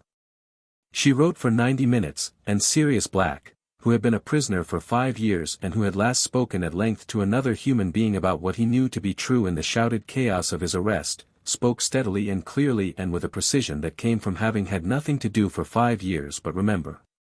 When it was done, she had 12 pages of parchment and a signed statement that was, in her legal opinion, the most significant document she had produced since her call to Amelia Bones 6 days ago. What happens now? He asked. The same question Harry had asked. The Wizengamot hearing on Harry's placement will open proceedings in which your case will be a significant factor. I intend to petition separately for a formal Wizengamot review of your incarceration. She began rolling the parchment. It won't be fast. The legal process is not designed for speed. But it will be thorough. Will they? He stopped. Start it again. Is there a chance? Augusta looked at him. Mr. Black. I am going to bring the full weight of the Wizengamot to bear on the worst decision Albus Dumbledore ever made. In the process of doing that I am going to expose the emergency powers framework that Crouch used to put you here as the legally inadequate and procedurally bankrupt instrument that it was. I have a signed statement, a corroborating witness to locate, and Griselda Marchbanks writing me a legal opinion. She stood. There is not a chance. There is a certainty. The timeline is the only question. She watched 5 years of something, not hope exactly, but the precursor to hope, the cleared space where hope could begin, move across his face. When you see Harry, he said. His voice was careful. Tell him, he stopped. Tried again. Tell him his dad would have been so bloody proud of him. Augusta took her gloves from the table and put them on. Tell him yourself, she said. When you're out. She walked to the door. The guard opened it. Behind her, Sirius Black sat at the table in the Dementor-cold room, and she was not going to look back because she was not a sentimental woman, and looking back would not help either of them. She walked out, her falcon Patronus blazing ahead of her through the grey corridor, and she did not look back, and she went home to finish the most important legal work of her career. That night, after supper, Harry found her in the study. He knocked on the open door. He always knocked, she'd noticed, even on open doors, as if entering spaces required explicit permission, and stood in the doorway in his overlarge pajamas, the ones Neville had lent him that had cartoon bowtruckles on them that Neville found embarrassing but Harry seemed indifferent to. You went somewhere today, he said. Wilkie said you went to the Dementor's place. She should have guessed that the house elf had mentioned it. Azkaban. Yes. For the case. Related to it. She looked at him. I met your godfather today. He went very still in the doorway. Sirius Black, he said. Not a question. He'd been absorbing the information from their conversation steadily, she knew. Filing it, connecting it. Sirius Black. He's in Azkaban because he was never given a trial. I believe he is innocent, and I'm working to correct that. She watched his face. He asked me to give you a message. What message? She told him what Sirius had said. She said it plainly, just the words, without packaging them in anything, because Harry received things better unwrapped. He stood in the doorway for a moment. His face did the complicated thing it did when something was trying to get out that he hadn't decided to release yet. Then he said, very quietly, my dad would be proud of me. That's what he said. A pause. For what? I don't think it was conditional, Augusta said. Harry looked at his hands. The bowtruckle pajamas. The doorframe. He was in a dark cold place, he said, not quite looking at her. Yes. And he said that anyway? Yes. Harry nodded slowly, absorbing this, filing it carefully in whatever place he kept things that mattered. Then he looked up and he said, with the simple directness that was becoming one of his defining qualities, get him out soon. Working on it, Augusta said. He nodded. Turned to go. Then turned back. Augusta, he said. I talked to one of the portraits today. The one in the second-floor corridor. The man in the green coat. She blinked. Archibald Longbottom. My husband's great-great-uncle. What did he say? He said I had my mother's eyes and my father's face, and that I should be careful about that because people would always be seeing one of them when they looked at me, and I needed to make sure they eventually saw me. He paused. Is that true? Augusta considered it. Archibald was extremely insightful for a portrait, she said. And yes. I think it's true. Which is why what we're doing matters, not just for safety and legality, but because you need the room to become yourself without people's expectations of your parents filling the space. Harry looked at her for a long moment with those green eyes that were, despite what Archibald said, already entirely his own. Okay, he said. He was already walking down the corridor by the time she opened her mouth to say goodnight, quick-footed and self-contained, the nightlight already lit ahead of him from the open door of his room. Augusta sat at her desk in her warm study surrounded by the most important legal work she'd done in 40 years and listened to the manor settle and breathe around her, and thought about threads, and how many there were, and how far they went, and how she was going to follow every single one of them all the way to the end. In Azkaban, on a grey island in a grey sea, Sirius Black sat in his cell and thought about a boy he'd never met who'd been told his father would be proud of him. In a study in the Ministry, Albus Dumbledore sat with a 23-page petition and thought about his next move. In the blue east bedroom of Longbottom Manor, Harry Potter lay on his back on the floor with a blanket, because the bed was still too soft, and watched the silver nightlight turn and thought about a man with grey eyes who had laughed when his world ended and had still, from a dark cold place, sent word that mattered. The threads pulled tighter. Chapter 4, The Summons. The Wizengamot summons went out on a Monday, which Augusta had chosen deliberately because Mondays were when the Ministry was at its most bureaucratically alert, when clerks filed things promptly and owls flew efficiently and there was the least chance of anything being conveniently lost over a weekend. The summons required Albus Dumbledore to appear before a full sitting of the Wizengamot in 4 weeks' time to answer questions relating to the informal placement of a magical minor, the absence of legal guardianship documentation, and the potential violation of 3 separate pieces of wizarding welfare legislation. It was signed by Augusta, as petitioner, and countersigned by Amelia Bones in her capacity as head of the DMLE, which gave it the weight of a formal ministry proceeding rather than a private complaint. Augusta sent it by Ministry Owl, not Phoenix, because she was not interested in theater. The response took 6 hours. Not from Dumbledore, from everyone else.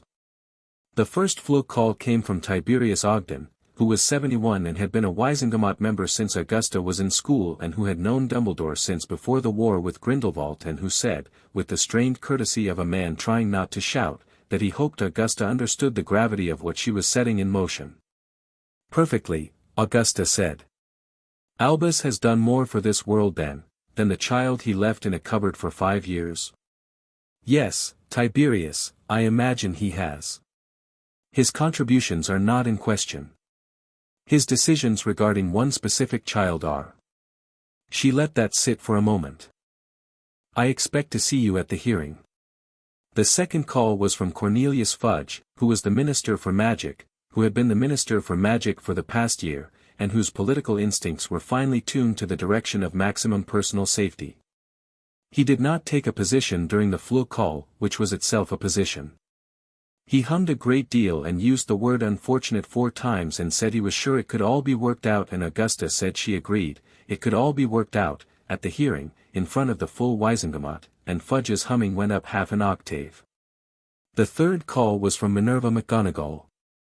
Augusta answered the fire to find Minerva in her Hogwarts robes looking like someone who had been trying to decide whether to make this call for several hours and had finally concluded she had to, regardless of where it landed. Augusta, she said. Minerva. I've heard about the petition. A pause. I've heard about Harry. Then you know why the petition exists. Minerva's expression did the complicated thing that the expressions of honest people did when they were confronted with a truth they couldn't argue with but which implicated people they cared about. I argued against leaving him there, she said quietly. At the time. I told Albus it was wrong. I watched them for a full day before he was placed and I told Albus those people were, I told him it was the wrong place. Augusta looked at her steadily. And Albus overruled you.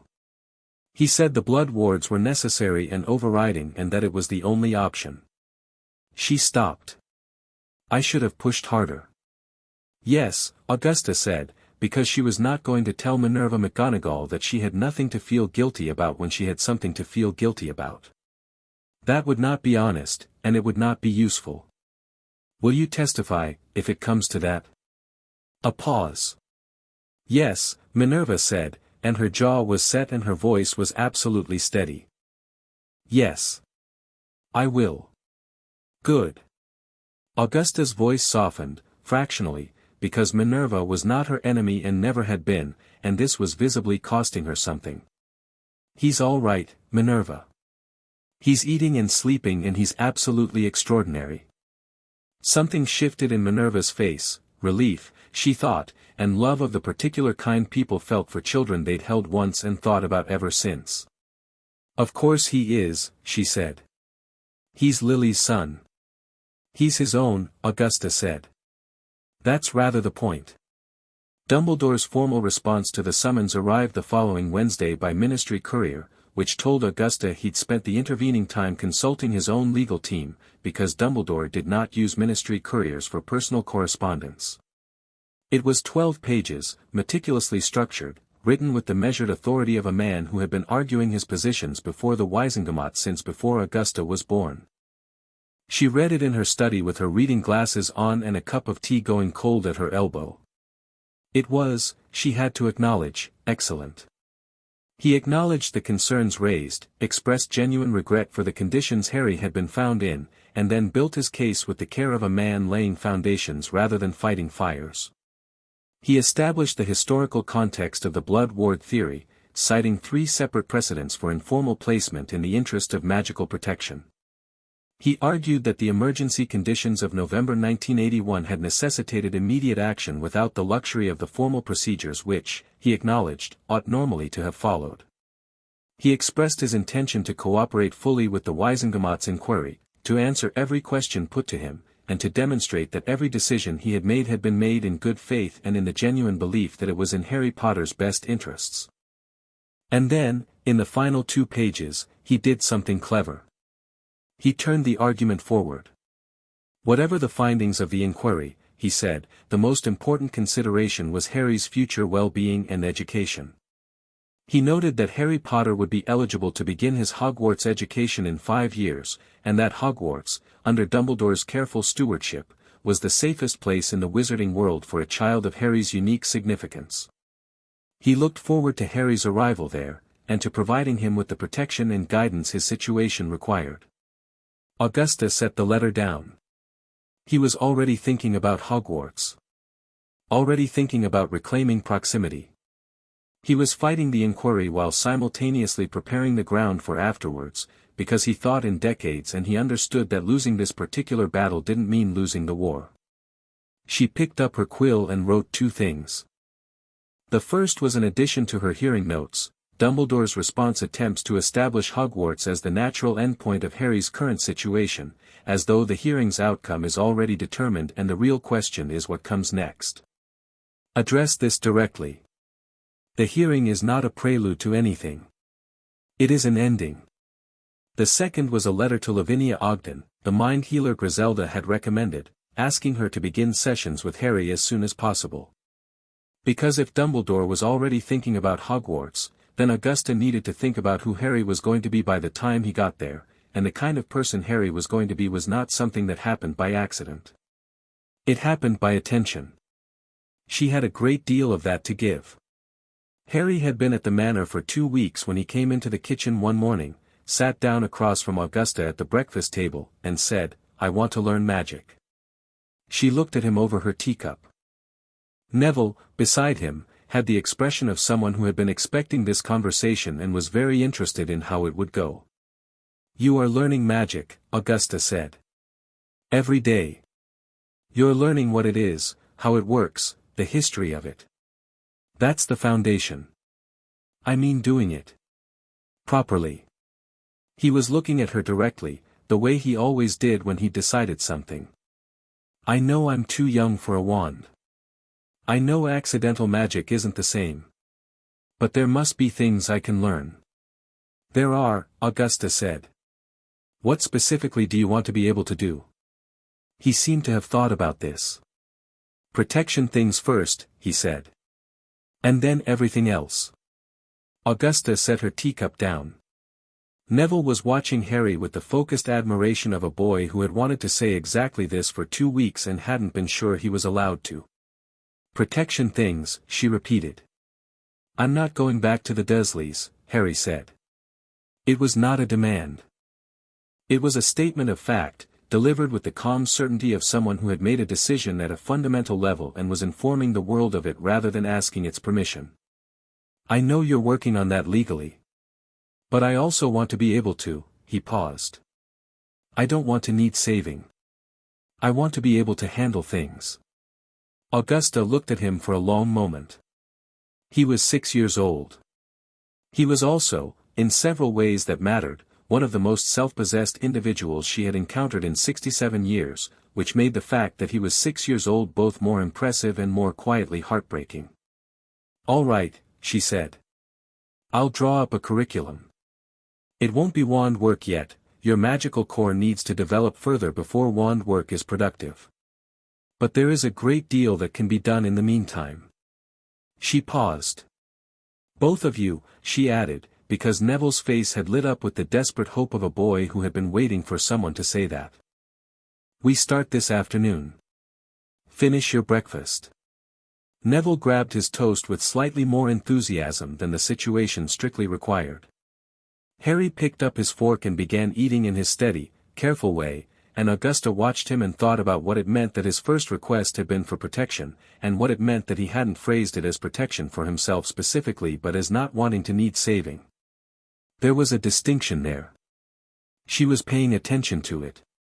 She started them on meditation and magical awareness, which sounded considerably less exciting than it was. Specifically, she took them to the manor's larger sitting room, cleared the furniture back, and had them sit cross-legged on the floor and simply feel for the magic around them, in the house, in the objects, in each other and in themselves. Neville had been doing versions of this since he was 4 with inconsistent results. Harry had never done anything like it and approached it with the focused seriousness he brought to everything, and within 20 minutes was sitting with his eyes closed and an expression of concentrated attention while around him, very gently, the objects on the mantelpiece were trembling. Not shaking. Trembling. The way things trembled when a sound they resonated with was present. Harry, Augusta said. What do you feel? Everywhere, he said, without opening his eyes. It's in everything. The walls. The floor. It's like, he paused. Like heat. But not hot. Like when you know there's a fire in a room before you go in. That's it exactly, Augusta said. Now, don't pull it. Don't push. Just feel where it's stronger and where it's quieter. A pause. It's stronger near you, he said. And near, another pause, the corner with the blue chair. That chair has a cushioning charm from 1834 that never wore off, Augusta said. Well done. Now, one of the objects on the mantelpiece, a small brass clock, rose 6 inches off the shelf. Harry opened his eyes and looked at it. The clock dropped back down. He looked at Augusta. I didn't mean to, he said. I know. But you did it, which means you're further along than I expected. She considered. Wandless magic at this level in a 6-year-old with no formal training is, she looked for the right word, notable. Is it useful? Extremely. Wandless magic is harder to detect, harder to block, and doesn't require you to be armed. She watched him absorb this. Do it again. This time on purpose. He looked at the clock. His brow furrowed slightly. The clock rose 2 feet off the shelf. Neville, who had been watching with his legs crossed and his mouth slightly open, said quietly, "Oh, wow." Your turn, Neville, Augusta said. Same exercise. Neville closed his eyes with the expression of someone who wanted very much to succeed and was aware that wanting it very much was not always the most useful approach. Augusta gave him the same quiet guidance and watched the particular quality of his effort, more tentative than Harry's, more interrupted by self-doubt, and also watched Harry watching Neville, the focused, non-judgmental attention he'd turned on everything since he arrived. After a few minutes, Neville managed to get a small vase to rock back and forth, which for Neville was real progress, and Harry said nothing but his expression did something approving and Augusta thought, yes. This is going to work. The lessons became daily after that, mornings for theory, magical history, the basics of how different kinds of magic worked, the structure of the wizarding world, and afternoons for practical work. Augusta was not a schoolteacher. She'd never wanted to be one. But she was a woman who had spent 40 years paying close attention to things, and paying close attention to 2 small boys trying to learn magic was, she found, one of the more rewarding things she'd done with that skill. Harry learned fast. Not in a showy way, he never seemed to be trying to be impressive, which was part of what made him impressive. He simply absorbed information and then applied it with a directness that bypassed the hesitation most young magical students were mired in. When something didn't work, he examined why without distress and tried a different approach. When something did work, he noted it and moved on. He did not gloat, which meant the success was genuinely about the learning rather than the approval. He also, she noticed, never hid what he could do. When the wandless levitation expanded to include multiple objects simultaneously, he didn't minimize it or pretend it wasn't happening. He looked at it, looked at her, and said, "What do I do with this?" Not what does it mean, not is this normal, just, what do I do with it? Pure practical orientation. The first time he cast a basic shield charm, without a wand, which should not have been possible and which she was going to need to write to Griselda about, he was in the middle of a lesson about defensive theory and she had sent a mild testing jinx in his direction without warning, because warning was not how jinxes worked, and the silver shimmer that appeared in front of him and deflected the jinx had emerged so fast and so instinctively that she was fairly sure he hadn't consciously done it at all. He stood there looking at the shimmer as it faded. "Did I do that?" he asked. "Yes," Augusta said. "How did it feel?" Like, he reached for the word, like knowing something was coming and being able to say no. She looked at him, this boy 2 weeks out of a cupboard under the stairs, casting shield charms wandlessly at 6 years old. "That," she said, "is exactly what it is." The letter from the Wizengamot scheduling office arrived confirming the hearing date, 3 weeks out, the first Thursday of September, on the same afternoon that Harry, Neville, and Augusta came back from a walk in Diagon Alley that had been principally practical in nature and had developed unexpected complications. The practical purpose had been equipment. Augusta had decided that if she was going to be teaching them properly, they needed proper materials, which meant books and basics and a visit to Flourish and Blots and the apothecary. She had also decided that Harry needed new clothes, which had required a stop at Madame Malkin's and which had produced the first minor conflict since his arrival. Not over the clothes themselves. Harry had stood on the fitting stool at Madame Malkin's with the cooperative patience of someone who knew when arguing was not useful and had been measured without complaint. The conflict had come from Madame Malkin herself, who had recognized him, the scar, the eyes, it took her about 30 seconds, and had then made the mistake of doing what approximately every person Augusta had encountered since this began had been doing, which was addressing Harry in the particular tone that people used for the boy who lived, hushed, reverential, slightly trembling, as if they were in the presence of a holy object. "It is such an honor," Madame Malkin had said, holding a set of measuring tape out of the way to look at him properly. "Such an extraordinary honor. You must hear this all the time, but truly, I don't actually," Harry said, in a perfectly pleasant tone that contained absolutely no warmth. "I didn't know about any of it until a few weeks ago." Madame Malkin blinked. "Oh, but, his measurements, please," Augusta said. Madame Malkin had rallied and completed the fitting, but outside on Diagon Alley's cobblestones, Harry had walked for half a block in silence and then said, to no one in particular, "Everyone's going to do that, aren't they?" It wasn't really a question. "Not everyone," Neville said. "Gran doesn't." "Gran found me eating out of a bin," Harry said. "I think that helped." Augusta, walking between them, was struck by the dry precision of this. "The thing to understand," she said, "is that they're not really looking at you. They're looking at a story they've been telling themselves for 5 years. The boy who saved them. The symbol. You are not obligated to be that." Harry was quiet for a moment. "What am I obligated to be?" "Nothing," she said. "You are 6 years old and you are still deciding."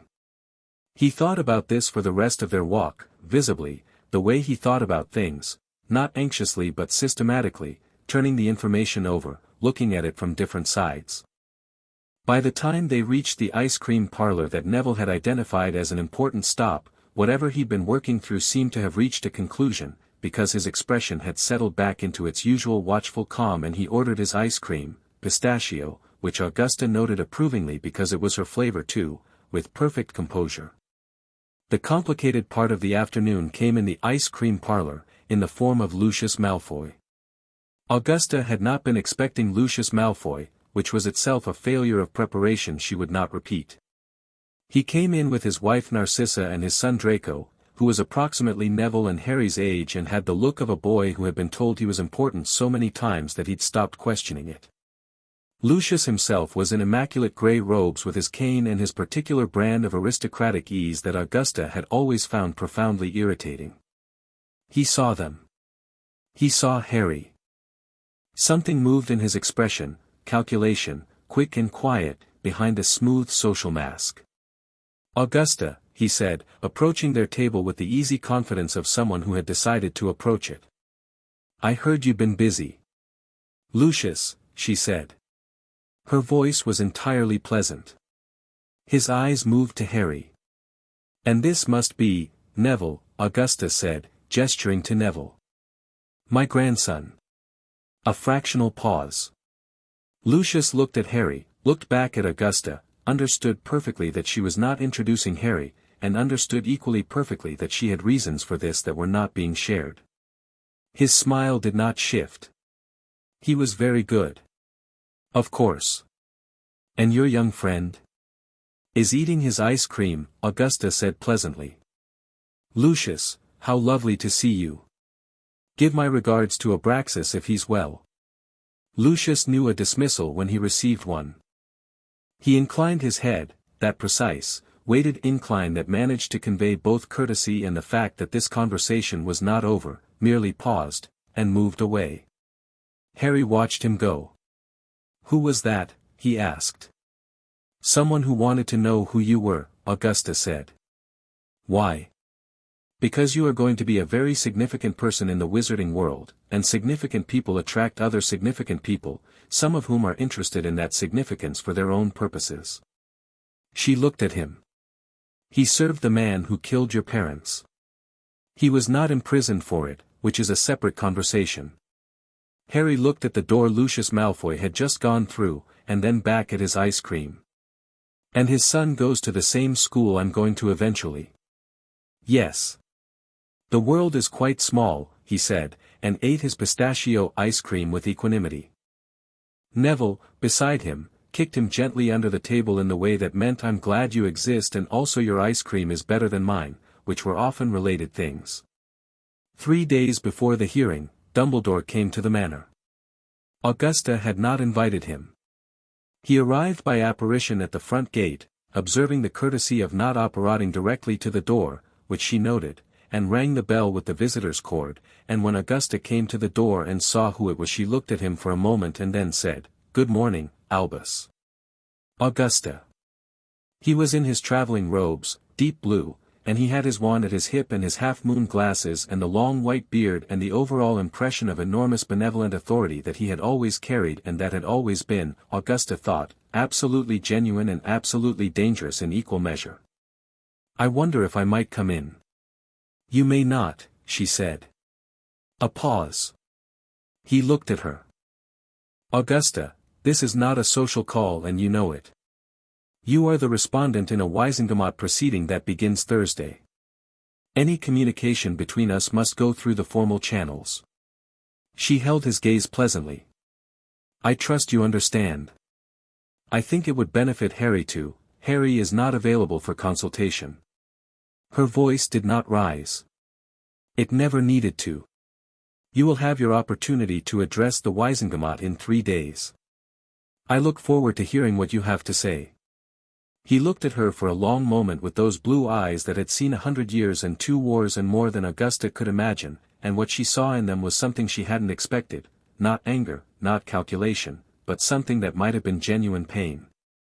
"I made a mistake," he said, quietly, not with the rhetoric of his letter. Just the words. "With Harry. I know that now more fully than I did then. I need you to know that I know it." Augusta held his gaze. "Yes," she said. "You did. And I am glad you know it. And it doesn't change anything." "Augusta, it doesn't change anything, Albus, because knowing you made a mistake and facing the consequences of it are not the same thing." She kept her voice measured and her eyes steady on his. "If you had made a mistake and Harry had been fine, your private knowledge of that mistake might be sufficient. But Harry was not fine. He was found behind a bin eating discarded bread with healed fractures in his bones and a cupboard for a bedroom and no one, not one person in 5 years, checking whether he was alive. She paused. Your private accounting does not cover that debt. The garden was quiet around them. A bird somewhere. The warm September morning doing its unremarkable thing. No, Dumbledore said, after a moment. I don't suppose it does. Thursday, Augusta said. 3 days. She closed the door. She stood in the entrance hall for a moment with her hand on the door, and then she heard a voice from the landing above. Was that him? She looked up. Harry was leaning on the banister, looking down. He'd heard. Of course he had. Yes, she said. A pause. He looks old, Harry said. He is old. Does he? Harry stopped. Started again. When he said he knew he made a mistake. Was that real? Augusta looked up at him. Yes, she said. I believe it was. Harry thought about this. Good, he said, and there was something in the word that was not anger, not yet, but the precursor to something complicated and real, the beginning of a reckoning that would take more than one morning and more than one hearing to resolve. He went back to his room. Augusta took off her outer robe, hung it on the hook, and went to her study to spend the next 3 days finishing what she'd started. The night before the hearing, Neville found Harry on the manor roof. He got up there via the attic window and the sloped section of tile that Neville had discovered at age 5 and which Augusta officially didn't know about and unofficially had warded carefully enough that no one could fall off it. Harry was sitting at the flat section near the chimney stack, cross-legged in the warm September dark, looking at the sky. Neville climbed up and sat beside him. Tomorrow's the thing, Neville said. Yeah. Gran'll be brilliant. I know. They sat for a while. The sky over the manor was clear enough for stars, which was not always the case in this part of England, and the stars were doing their usual indifferent magnificent thing. Are you scared? Neville asked. Harry considered this seriously. No, he said. Then, I was going to say no just to say it but actually, no. I'm not scared. He looked at the stars. I spent 5 years being scared. Every day. Scared of getting things wrong, scared of the dark, scared of being hungry, scared of being, he stopped. Not scared is better. Neville sat with that for a moment. What do you want? He asked. After tomorrow. I know what Gran wants for the legal stuff. But what do you want? Harry turned this over. It was the kind of question he'd been asked almost never in his life, and approaching it was like approaching a locked door he'd never been given the key to. I want to learn things, he said finally. Properly. Not being told I'm too much or too strange or too, he made the gesture that encompassed the whole weight of having spent 6 years being told he was a problem. I want to learn and get good at things and not have anyone decide for me what I'm for. He paused. And I want Sirius out. Gran's going to get him out, Neville said. I know. A pause. I want to actually know him. Not the story. Him. He glanced sideways at Neville. Is that weird? No, Neville said. I want to know my parents. The real ones. Not, he stopped. Not the story of what happened to them. Them. They sat with that together for a while, 2 boys on a manor roof in the warm September night, carrying between them a combined weight of loss and injustice that would have been enormous in grown adults and was something extraordinary in children in which they were bearing, between them, without drama, because they were both learning that the bearing of things was easier when you were not bearing it alone. Tomorrow's going to change something, Harry said. Yeah, Neville agreed. Everything, maybe. Harry looked at the stars. Good, he said. Below them, in the study, the light burned late. Augusta Longbottom reviewed her notes for the last time, and in the morning she would put them in her bag and walk into the Wizengamot and say what needed to be said. The stars above the manor turned their slow indifferent wheel. Thursday was coming. Chapter 5. The hearing. The Wizengamot convened at 9 in the morning in the great circular courtroom on the 4th level of the Ministry of Magic, and by 8:45 every seat in the upper gallery was full. Augusta had not anticipated the gallery being full. She had anticipated interest. This was not a private matter and she had not tried to make it one, but the sheer volume of people who had apparently decided that this particular Thursday morning was worth rearranging their schedules for was something else. They filled the tiered stone seats above the chamber floor in their everyday robes, witches and wizards of every description, people she recognized and people she didn't, all of them wearing the particular expression of people who have come to watch something that matters and know it. She walked in through the petitioner's entrance at 8:45 with Amelia Bones at her left and Griselda Marchbanks at her right, and she did not look at the gallery and she did not look at the respondents' area where Dumbledore's legal team was already arranging itself with the practiced ease of people accustomed to winning things, and she sat down at the petitioner's table and opened her notes. "Full house," Amelia said, very quietly. "Good," Augusta said. Griselda, on her other side, said nothing. She had reviewed all of Augusta's documentation the previous evening and had added 3 annotations in the margins that Augusta had incorporated, and she had the look now of a woman in her element, which was the look of a woman who had spent 50 years being the most formidable person in any room she entered and saw no reason to stop. The Wizengamot members filed in and took their seats, 51 of them, all in plum robes, arranged in a horseshoe around the chamber floor. Augusta had assessed every one of them over the past 3 weeks and had them sorted into 3 columns in her notes: sympathetic, hostile, and persuadable. The sympathetic column was shorter than she'd like. The hostile column was shorter than she'd feared. The persuadable column was where the hearing would be won or lost. The chief warlock's chair at the head of the horseshoe was occupied by Millicent Bagnold, who was acting in the role given that Dumbledore was a respondent and could not preside over his own inquiry. Bagnold was 70, precise, and had been the Minister for Magic before Fudge. She had an excellent reputation for procedural fairness and a somewhat less excellent reputation for courage when courage became politically inconvenient. Augusta had her in the persuadable column, toward the sympathetic end of it. Dumbledore was at the respondents' table across the chamber floor. He had not brought a legal team, she noticed. He had brought himself and Elphia's Doge, who was his oldest friend and whose presence was personal rather than professional. He had also brought, Augusta noted, no documents. No files, no folders, no parchment. He intended to argue this from memory and from the authority of his own person. It was either supreme confidence or a very deliberate choice to appear as a man with nothing to hide and no need of preparation. Augusta had 40 pages of notes, the medical report, Griselda's legal opinion, 6 supporting affidavits, and 2 years of Wizengamot experience in active proceedings. She was not concerned. Bagnold called the chamber to order at 9 precisely and the gallery went quiet with the immediate obedience of people who had been waiting for this to start.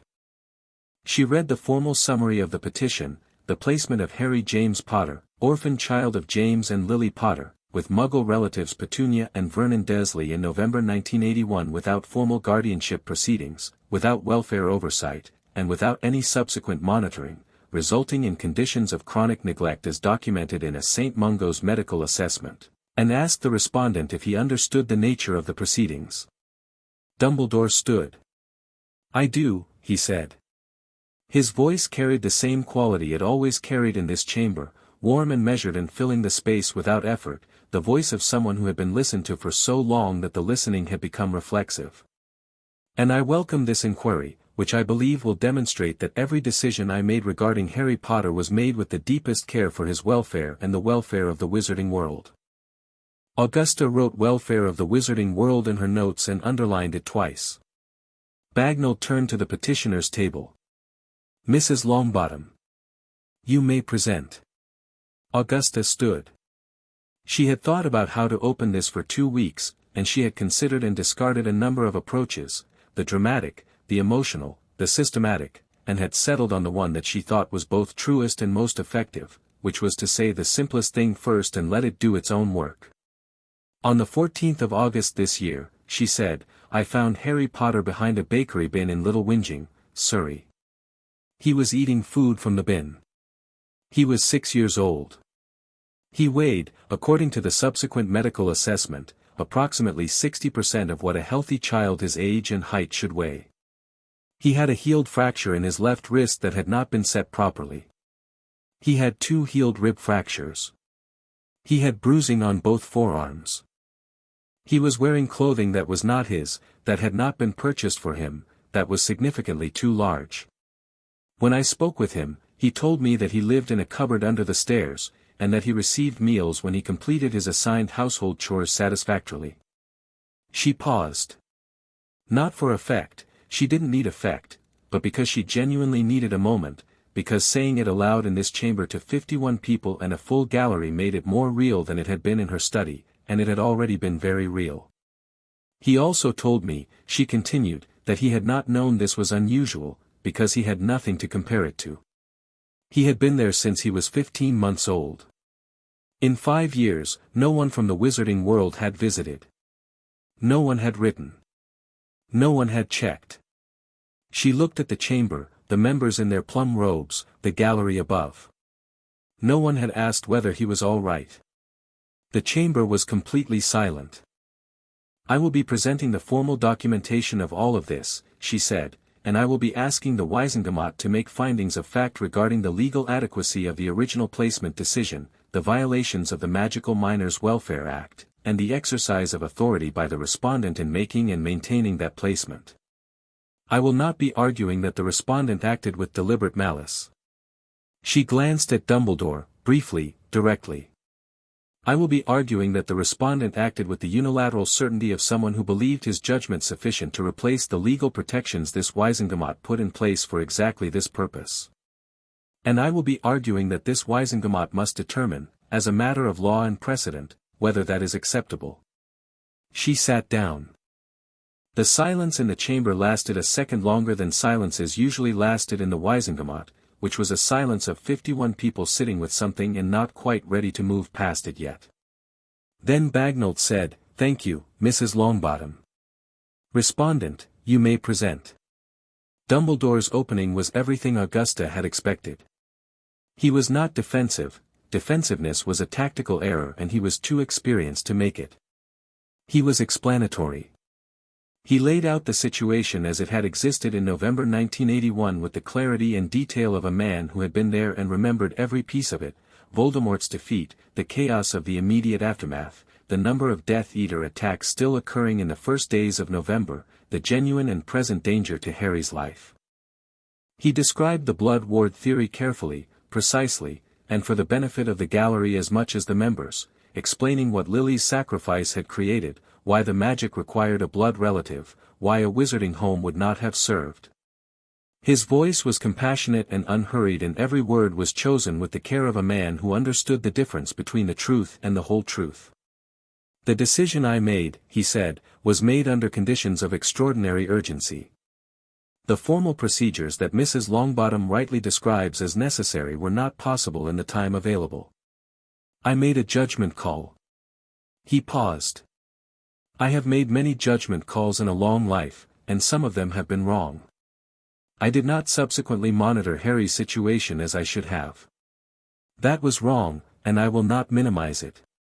But the alternative, leaving him unprotected, within reach of Voldemort's remaining followers, was not an alternative I could accept. He sat down. A number of the Wizengamot members were nodding very slightly, the way people nodded at things that made sense to them. Augusta stood. I have 4 questions for the respondent, she said, and Bagnold indicated she should proceed. She turned to Dumbledore directly. He met her eyes without expression. In November 1981, she said, did you apply to the Wizengamot for emergency guardianship provisions for Harry Potter? I did not. Did you consult the DMLE regarding the legal requirements for placing a magical minor in informal care? I did not. Did you at any point in the 5 years following the placement arrange for any wizarding welfare official, any healer, any ministry representative, or any private individual to visit Harry Potter and verify his condition? A pause. I did not, Dumbledore said, and his voice was entirely steady, but something in the chamber shifted.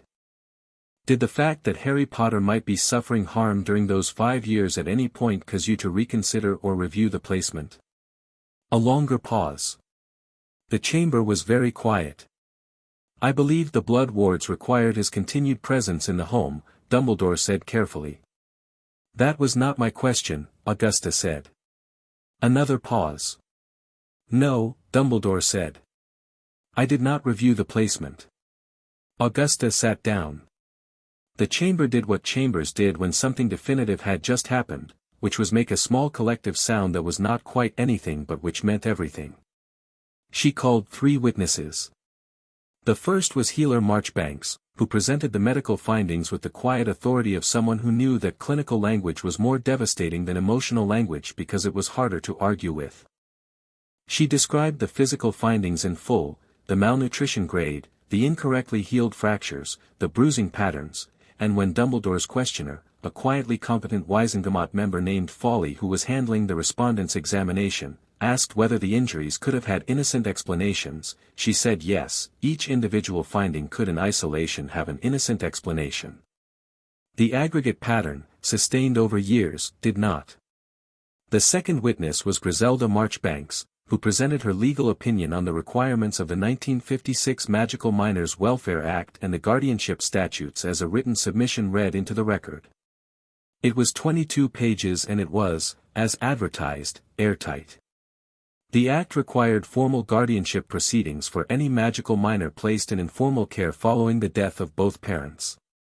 It required a welfare assessment within 30 days. It required annual reviews. None of these had occurred. Griselda's opinion concluded that the placement, as executed, was not merely procedurally irregular but was in direct violation of the act, and that this violation had continued, uncorrected, for 5 years. The third witness was Minerva McGonagall. Augusta had saved her for last deliberately, because Minerva was not a legal argument. Minerva was a human one. She came in her Hogwarts robes and sat in the witness chair with the uprightness of a woman who had decided something difficult and was not going to waver from it, and she said, clearly and without equivocation, that she had told Albus Dumbledore on the 1st of November 1981 that placing Harry with the Dursleys was wrong.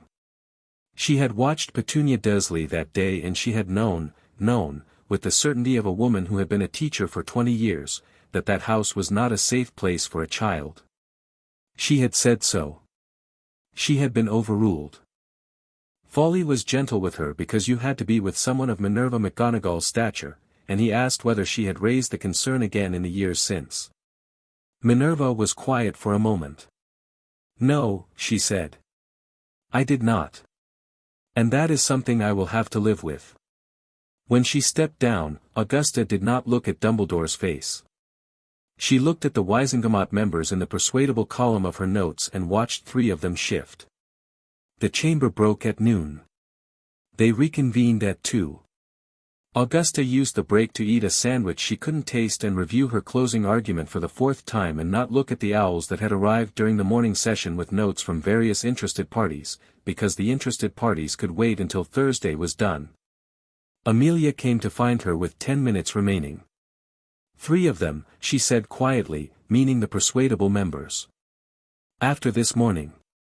You've moved 3 at minimum. I need 6, Augusta said. To get the censure motion. I know. Amelia paused. His closing is going to be good, Augusta. I know that too. Folly's been briefed well.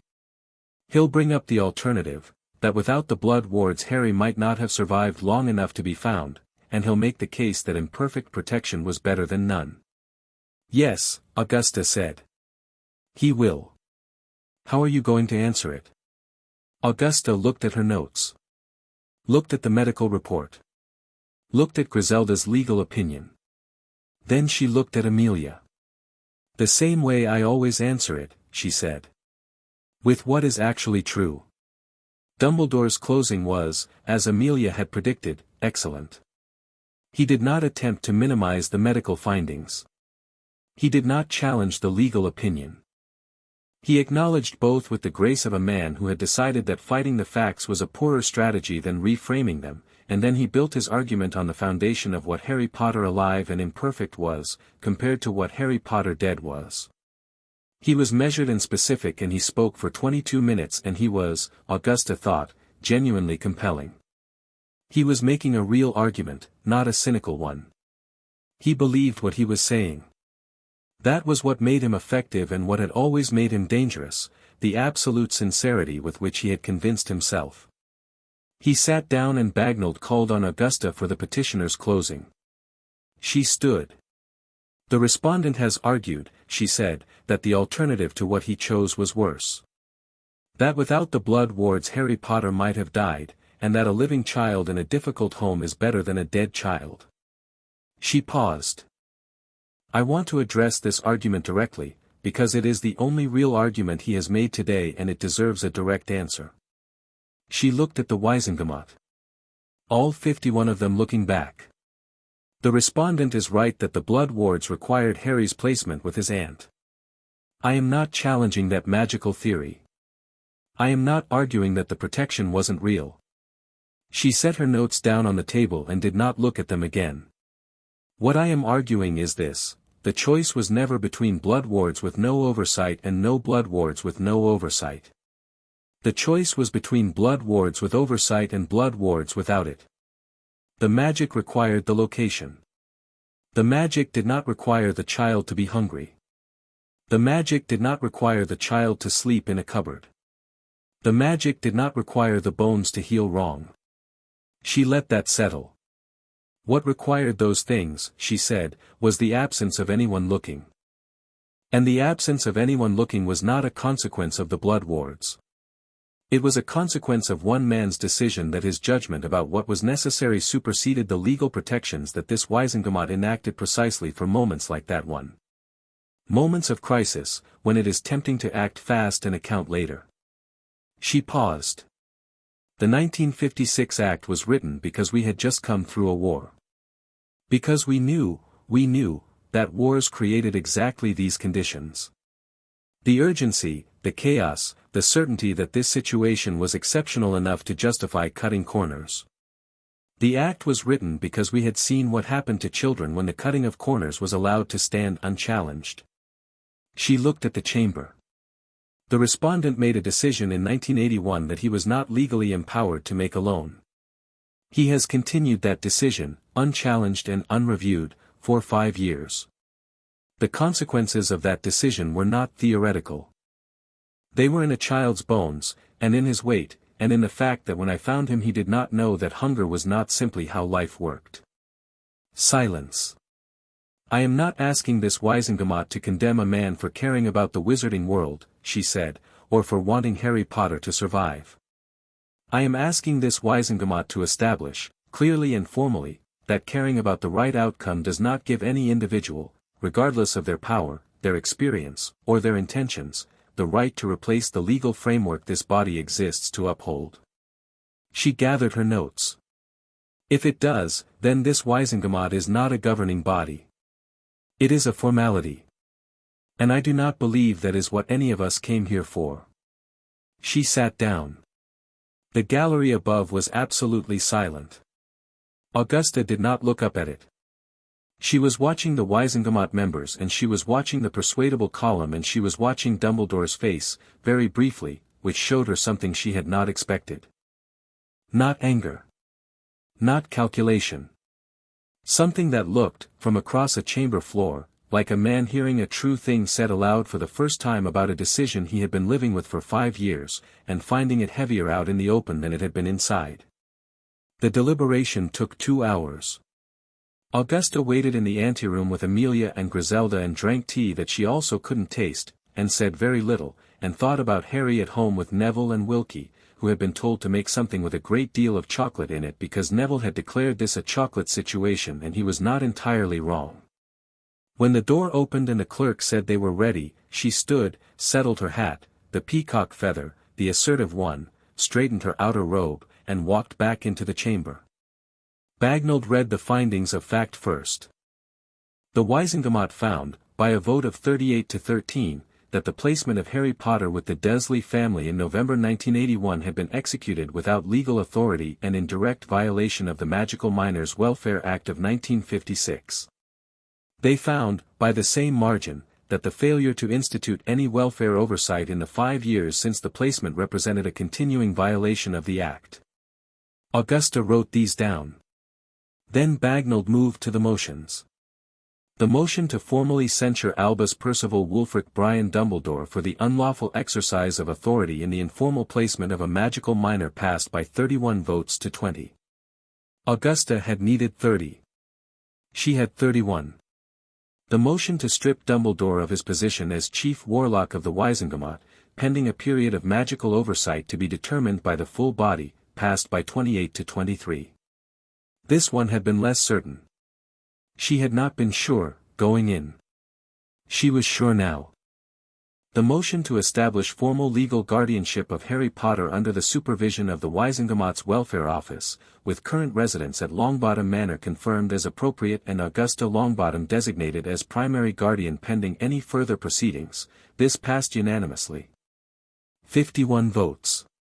Augusta wrote all of this down in her precise, unhurried handwriting. Bagnall asked if the petitioner had any further motions to raise in this session. Augusta stood. "I do," she said. "I wish to formally petition for the opening of a Wizengamot review of the incarceration of Sirius Orion Black, currently held at Azkaban Prison, on the grounds that he was imprisoned in November 1981 without trial, without hearing, and without any formal Wizengamot proceeding, in violation of the same emergency powers framework that I have today demonstrated to be legally inadequate." She set a sealed document on the table. "I have a signed statement from Mr. Black, supporting documentation from the DMLE's case review, and the testimony of at least one corroborating witness. I request that the review be opened and assigned to a formal panel." The chamber was very quiet. Bagnall looked at the document. Looked at the chamber. Said, "The petition is received. A panel will be assigned within 30 days. Folly, across the chamber, had gone slightly pale. Augusta did not look at Dumbledore. She began putting her papers into her bag with the calm efficiency of a woman who had done what she came to do and was ready to go home. Outside in the ministry atrium, Amelia stopped her with a hand on her arm and said, very quietly, 28 to 23 on the Chief Warlock motion. 2 of those 28 were people I'd had in the hostile column since last week. People respond to facts, Augusta said. That's not, Augusta, that was, Amelia stopped. Amended. Settled on, that was excellent work. It was adequate work, Augusta said. The adequate work was today. The important work starts now. She found a flue and went home. Neville was waiting in the entrance hall, which told her he'd been waiting in the entrance hall for some time. His hair was on end and there was chocolate on his sleeve and he had the vibrating, barely contained energy of a boy who had spent all day waiting for news and had reached his limit approximately 2 hours ago. Well, he said. We won, Augusta said. Neville's face did something enormous and uncomplicated, the way only a child's face could, pure and immediate, no calculation in it, just joy. Harry, he shouted, at the ceiling, which was not where Harry was. Gran won. Harry appeared at the top of the stairs. He'd been up there since noon, Augusta suspected, listening to the house and thinking, because that was what Harry did when things were happening that he couldn't act on. He looked down at her. His expression was its usual careful neutral. She could see, very slightly, that his hands on the banister were not entirely relaxed. The censure passed, she said. He is no longer Chief Warlock. The guardianship motion passed unanimously. The petition for Sirius's review has been formally received. Harry was quiet for a moment. Then, unanimously. 51 votes. Something happened in his face. Quick, controlled, real. He pressed his lips together for a second and then said, with his voice perfectly level, good. He came down the stairs. At the bottom, he stopped in front of her, and there was a moment, brief, unannounced, in which he looked up at her with those green eyes, and something in his face was completely unguarded, no filing system, no careful neutral, just a 6-year-old boy who had spent 5 years in a cupboard and was standing in a house where someone had fought for him with everything they had. He didn't say anything. He put his arms around her waist and pressed his face against her shoulder and held on. Augusta stood very still, because she was not by nature a demonstrative woman, and then she put one hand on his back and held on too. Neville, behind them, ate the last of his chocolate biscuit with enormous satisfaction. The peacock feather on Augusta's hat, still slightly askew from a long day, bobbed gently. Outside, over the ministry and over the manor and over all of it, the September evening came in golden and cool, and the world that Harry Potter lived in was not what it had been that morning. It was something better. Not perfect. Not finished. But better, and better was where you started.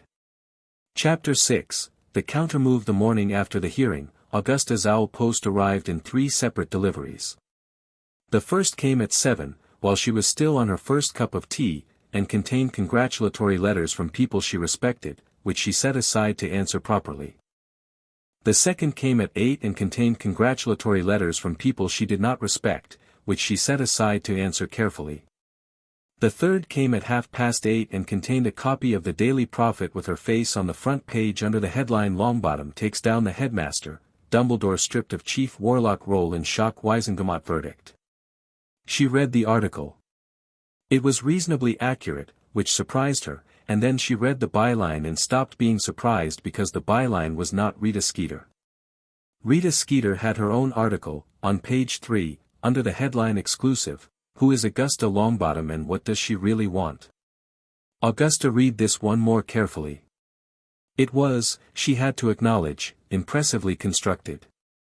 Skeeter had clearly been working since before the verdict, possibly since the petition was filed, possibly longer, and what she produced was not a hit piece in the obvious sense. It was more dangerous than that. It was a profile, warm in tone, ostensibly admiring, that raised questions through the strategic deployment of compliments.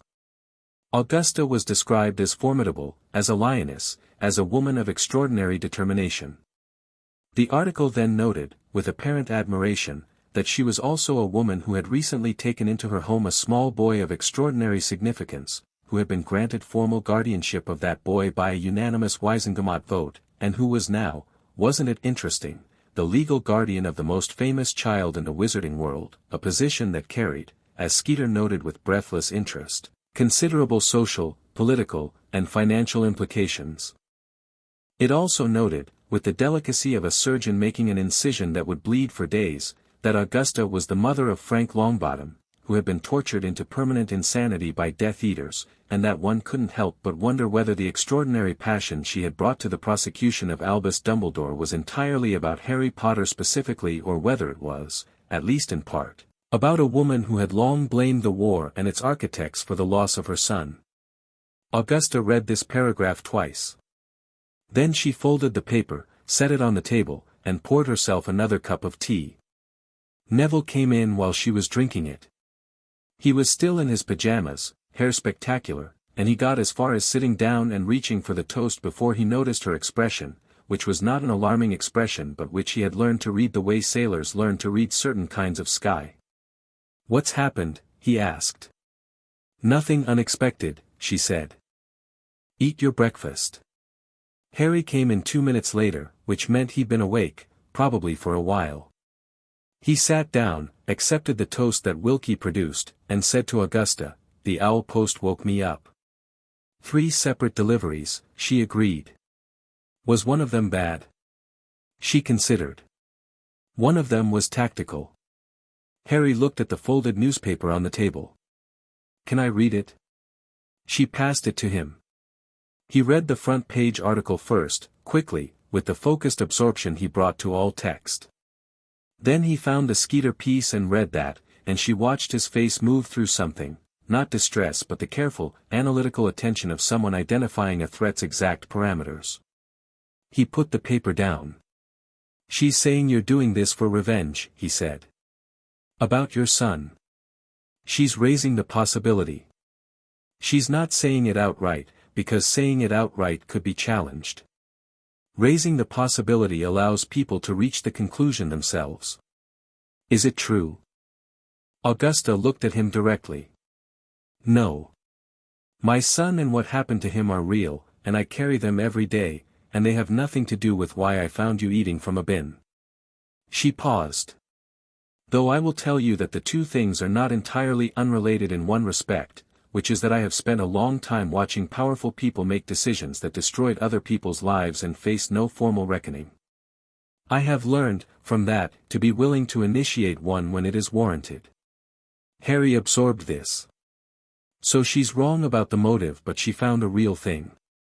She found a real thing and she's using it for a wrong conclusion. That's the more sophisticated version of dishonesty and the harder kind to correct. Neville, who had been eating toast and following this exchange with the concentration of someone in a seminar, said, "What do we do about it?" "We do nothing about it directly," Augusta said. "Responding to Rita Skeeter is almost always a mistake. What we do is make sure the actual story remains louder than the side story she's trying to tell." She looked at Harry. "Which means you need to be visible." Harry blinked. "Visible. The piece positions you as a passive object, something Augusta Longbottom acquired. The antidote to that is you being clearly, demonstrably not an object. Not a political token. A person." She poured more tea. "There will be a public event next week, the annual Wizarding Welfare Gala, which I was already attending. I would like you to come with me." "To a gala," Harry said, with the tone of someone encountering a concept they'd had no previous use for. "Yes. What do I do at a gala?" "Stand next to me and be yourself," she said. "Which is to say, be direct, be honest, and do not let anyone treat you like a symbol." Harry considered this for a moment. "Can Neville come?" "Obviously," Neville said, spreading marmalade on his toast with the air of someone whose attendance had never been in question. The tactical pressure from Dumbledore's allies came through other channels as well, some of which were more sophisticated than Skeeter's article and some of which were considerably less. Tiberius Ogden wrote a letter to the Wizengamot Proceedings Bulletin arguing that the censure had been excessive and that the chief warlock position had been stripped on insufficient grounds, which was at least an honest disagreement conducted through legitimate channels and which Augusta prepared a detailed rebuttal for. A more irritating development was the string of social invitations that Augusta began receiving from people who had not invited her to anything in years, dinners, garden parties, charity events, all of which had a whiff of the political about them, the kind of gathering where allegiances were quietly recalibrated over good wine and expensive canapés. She declined all of them, because attending them would mean spending her evenings managing the political fallout of the hearing rather than doing the actual work, and she was not interested in the fallout management. The least sophisticated pressure came via Cornelius Fudge, who fled on Thursday evening to say, with many circumlocutions and considerable throat-clearing, that he was receiving some concerns from senior ministry officials about the Sirius Black petition and whether it might be, perhaps, premature, given the disruption the hearing had already caused and the importance of stability in the current period. "Stability," Augusta said. "People are unsettled," Augusta, Fudge said. The hearing was, well, it was significant. And now the black matter, people remember what happened in 81. The fear. The instability. "Cornelius," Augusta said. "Sirius Black has been in Azkaban for 5 years without a trial. Do you understand what that means?" "Well, the emergency powers were legally inadequate, as established yesterday by the Wizengamot. Are you aware that the same legal framework that imprisoned Sirius Black was the framework I had declared inadequate? Because those two facts are related." Fudge's face in the fire did the thing it did when he encountered an argument he couldn't follow and didn't want to examine closely. "I'm simply saying that perhaps the timing, Augusta said, is 5 years overdue. Good evening, Cornelius." She closed the flue. The letter from Dumbledore came on Friday. Not through the ministry, not by Phoenix. By ordinary owl, which she found interesting. It was 1 page. No legal language, no formal structure. Just Dumbledore, in his own hand, which she had seen many times over the years and which was unhurried and careful and entirely characteristic. Dear Augusta, I have spent the days since the hearing sitting with the findings of the Wizengamot and finding, on reflection, that I cannot disagree with them. The legal violations were real. The consequences for Harry were real.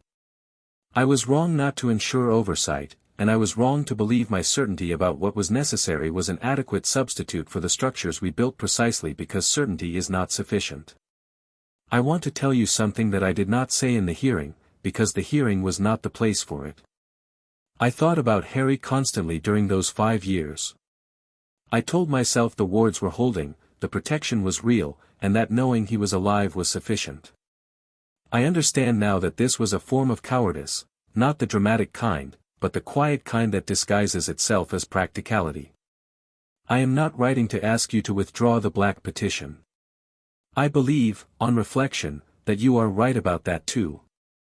I am writing because I would like, eventually, when you feel it is appropriate, to meet Harry.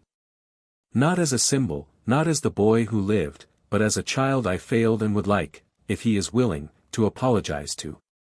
I remain, Albus. Augusta read it twice.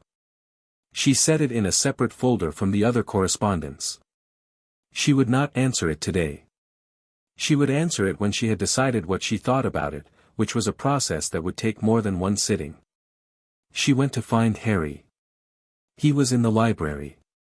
Not reading, he'd finished the book he'd been working through the previous day, a fairly advanced introduction to wizarding history that she'd given him partly to see where his level was and had received back with 3 written questions in the margins that were more sophisticated than the book's own discussion questions. He was sitting at the library window looking at the garden with the expression he got when he was working something through. "Can I interrupt?" she asked. "You live here," he said. She sat in the other window chair. Outside, Neville was doing something complicated with a set of garden stakes and a length of twine that was either an experiment or a trap, and it was not entirely clear which. "Someone sent me a letter," she said. "About you. From Dumbledore." Harry's eyes moved from the garden to her.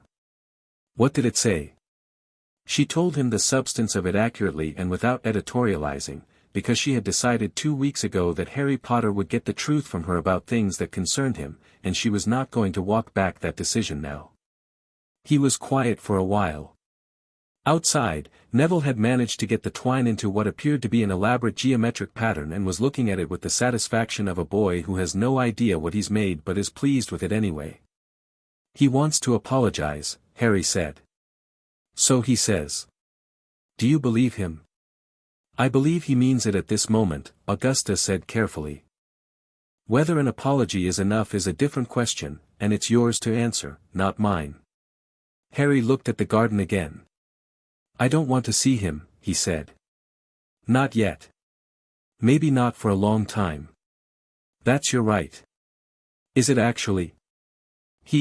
Harry paused. "He's Dumbledore. People act like whatever he decides is what happens." "People used to act like that," Augusta said. The hearing changed something in the public understanding of his authority. He is still a formidable man. He is no longer untouchable. She met Harry's eyes. "And yes, it is actually your right. Nobody gets access to you that you don't want." He looked at her steadily. "Including you." "Including me," she agreed without hesitation. "I am your guardian-in-law, not your owner. You can tell me to leave you alone and I will leave you alone." Something in his face shifted, the small, involuntary shift of someone hearing something they'd needed to hear without knowing they needed to hear it. He looked back at the garden. "I don't want you to leave me alone," he said, in the tone of someone making a factual statement rather than a sentimental one. "Good," Augusta said. "Then we're in agreement." She did not make a thing of it. Neither did he. That was, she was finding, one of the more functional aspects of how they communicated. Lavinia Ogden came on Tuesday. She was 44, small and precise, with the quiet observational quality of someone who made their living paying very close attention to what people didn't say. She'd been a mind healer for 15 years and she had the unhurried manner of someone who understood that rushing people was almost always counterproductive. She met Harry in the sitting room, which Augusta had chosen deliberately over the more formal study because formality was not what this needed. She stayed herself for the first 10 minutes, present but occupied at her desk in the corner, to manage the introductory discomfort, and then she left them to it. An hour and a half later, Lavinia came to find her in the study. "He's extremely guarded," she said, sitting down. "But he's not closed. There's a difference. Guarded means he's watching to see if it's safe. Closed means he's already decided it isn't. He hasn't decided anything yet, which is actually a good sign given how long he was in that environment." "What did you two talk about?" "The spiders," Lavinia said, and almost smiled. "He told me about the conversations with the spiders and I asked him what that had been for him, not in terms of magic, in terms of what he needed from it. He thought about it for quite a while and then he said, company."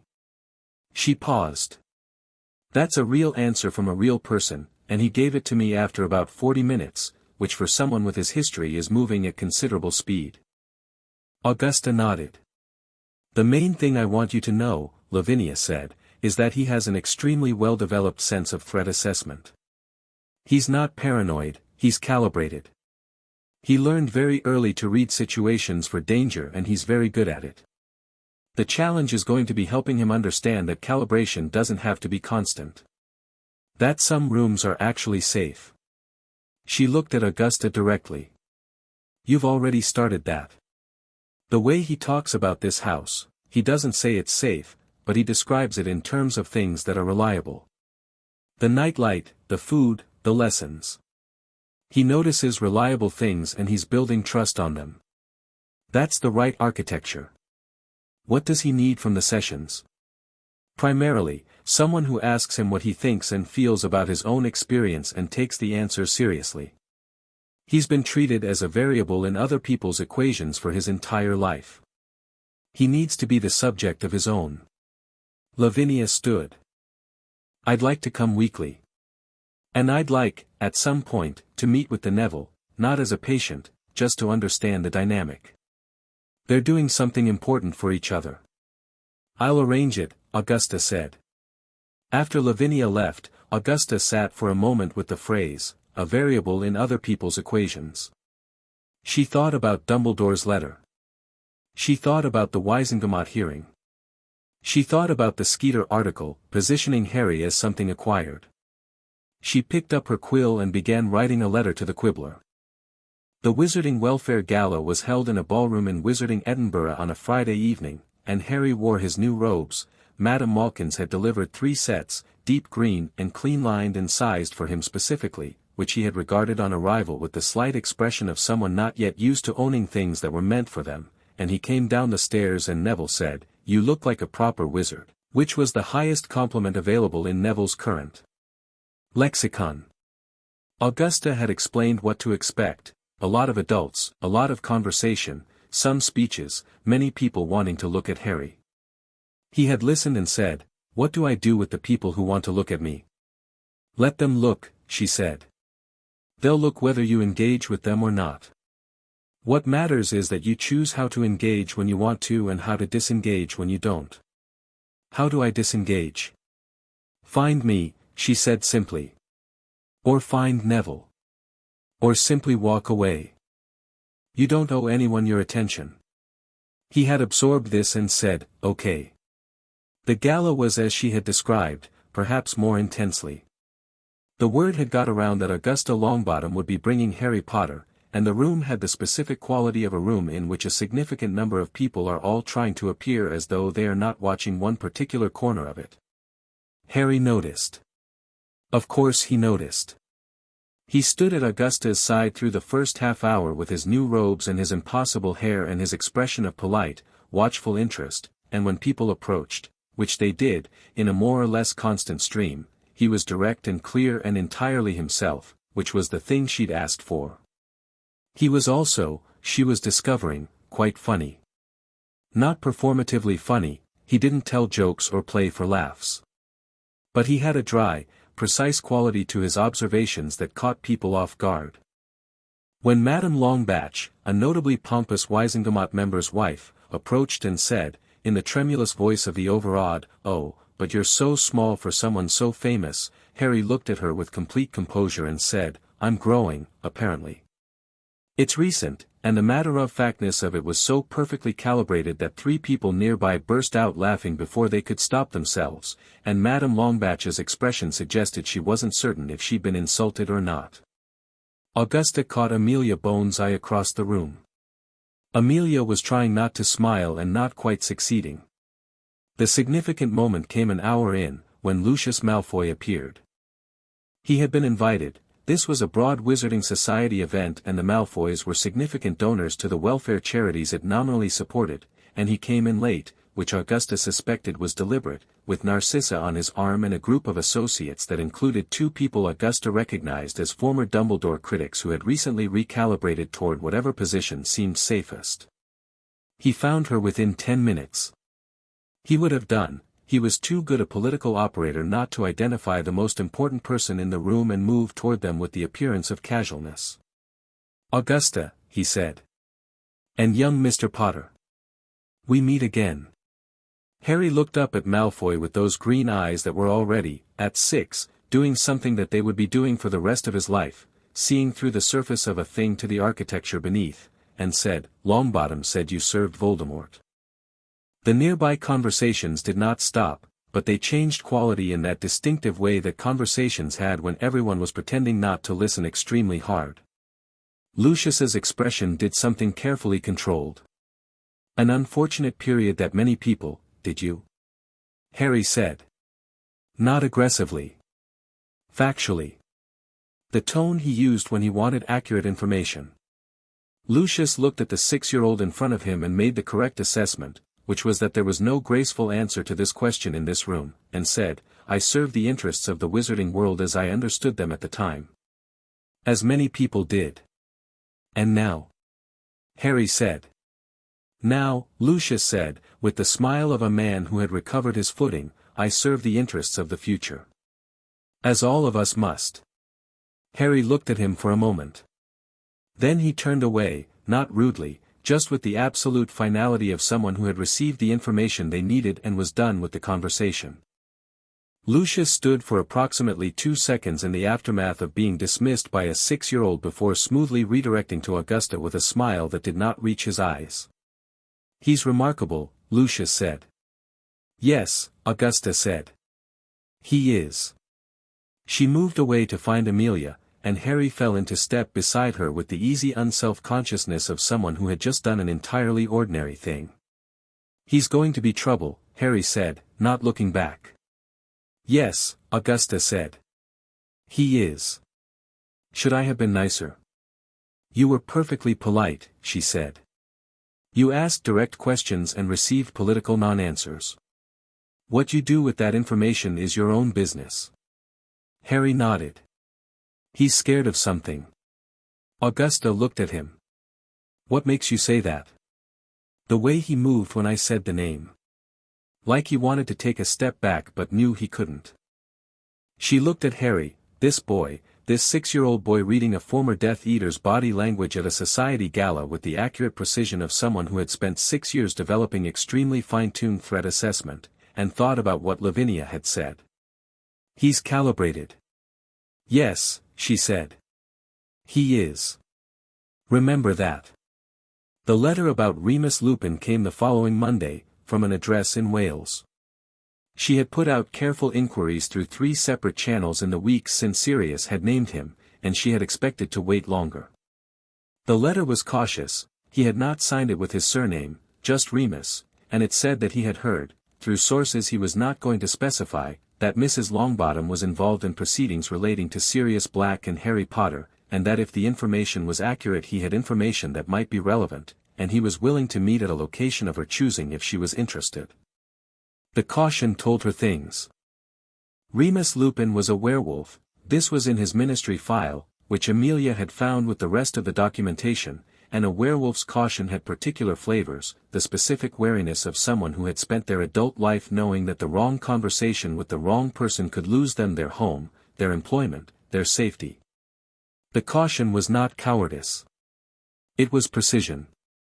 She wrote back immediately, suggested her study, and sent Wilkie with the letter by hand. He came on Wednesday afternoon, while Harry and Neville were in the garden working on their wandless exercises.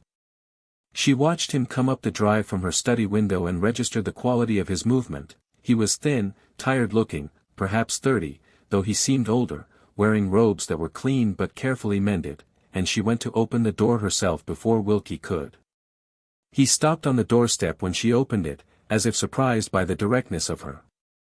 "Mrs. Longbottom," he said. "Mr. Lupin," she said. "Come in." He came in, and she brought him to the sitting room rather than the study because she wanted him comfortable, and she had Wilkie bring tea and food because she could see from across the room that he was hungry in a chronic way she recognized, and she did not remark on it but she made sure the plate that arrived was substantial. He was, once he'd settled, exactly what she'd expected from the file and from Sirius's description, careful, precise, and underneath the careful precision, someone whose grief was old and very well managed but entirely present. He talked about Sirius without the defensive performance of someone protecting a story. He talked about what had happened the way people talked about something they'd spent 5 years living with, simply, with the specific details you only had if you were there. He confirmed everything Sirius had said. The secret keeper switch. Peter's role. His own knowledge of it. "He was my best friend," Remus said, about Sirius, with the simple devastation of someone stating a fact they've never stopped being hit by. "And after it happened, I thought he'd done it. For about 6 months I thought he'd done it." He paused. "There were things that didn't add up and I kept finding reasons not to examine them because," he stopped. "Because if he hadn't done it, then we had put our best friend in Azkaban for nothing, and that was, I couldn't," he stopped again. "You were also in shock and grief," Augusta said. "And you had no access to him and no legal means to challenge the situation." He nodded. Drank his tea. "How is he?" he asked, and the words came out differently from the way he'd been speaking, stripped down, raw. "He's alive," she said. "He's holding." She paused. "He'll be better when this is resolved." "And Harry?" He looked at his hands. I thought Dumbledore was looking after him." "I thought someone was, everyone thought someone was," Augusta said. "That was, I think, the mechanism. Everyone believed someone else was responsible." She met his eyes. "Will you testify to what you've told me, in a formal Wizengamot setting?" "Yes," he said, without hesitation. "Whatever it takes." She looked at him, this careful, mended man in his careful, mended robes, and said, "There's something I should tell you. Harry is here. In this house." He went very still. "He's in the garden," she said. "With my grandson. I'm not going to take you out there today, because that meeting needs to be managed correctly and you both need to be prepared for it. But I want you to know he's here, and that he's all right, and that when the time is right you will be able to meet him." Remus Lupin looked at the window that faced the garden. He was quiet for a long moment. Then he said, "He has James's hair. In all the pictures I've seen since, in the paper, when they said he survived, he has James's hair." "He has Lily's eyes," Augusta said. Remus nodded. He was pressing his hands flat on his thighs, very slightly, and she did not comment on it. "James would have," he started. Stopped. Started again. "They would have been so proud. Both of them." "I know," Augusta said. She said nothing else. Some things did not need managing or directing or building into a legal strategy.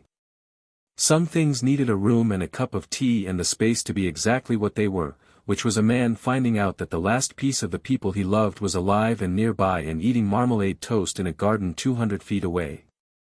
She refilled his tea and did not look at the window.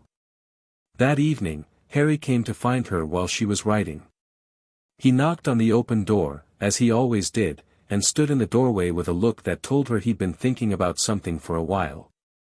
The man who came today, he said. Wilkie said he was a visitor.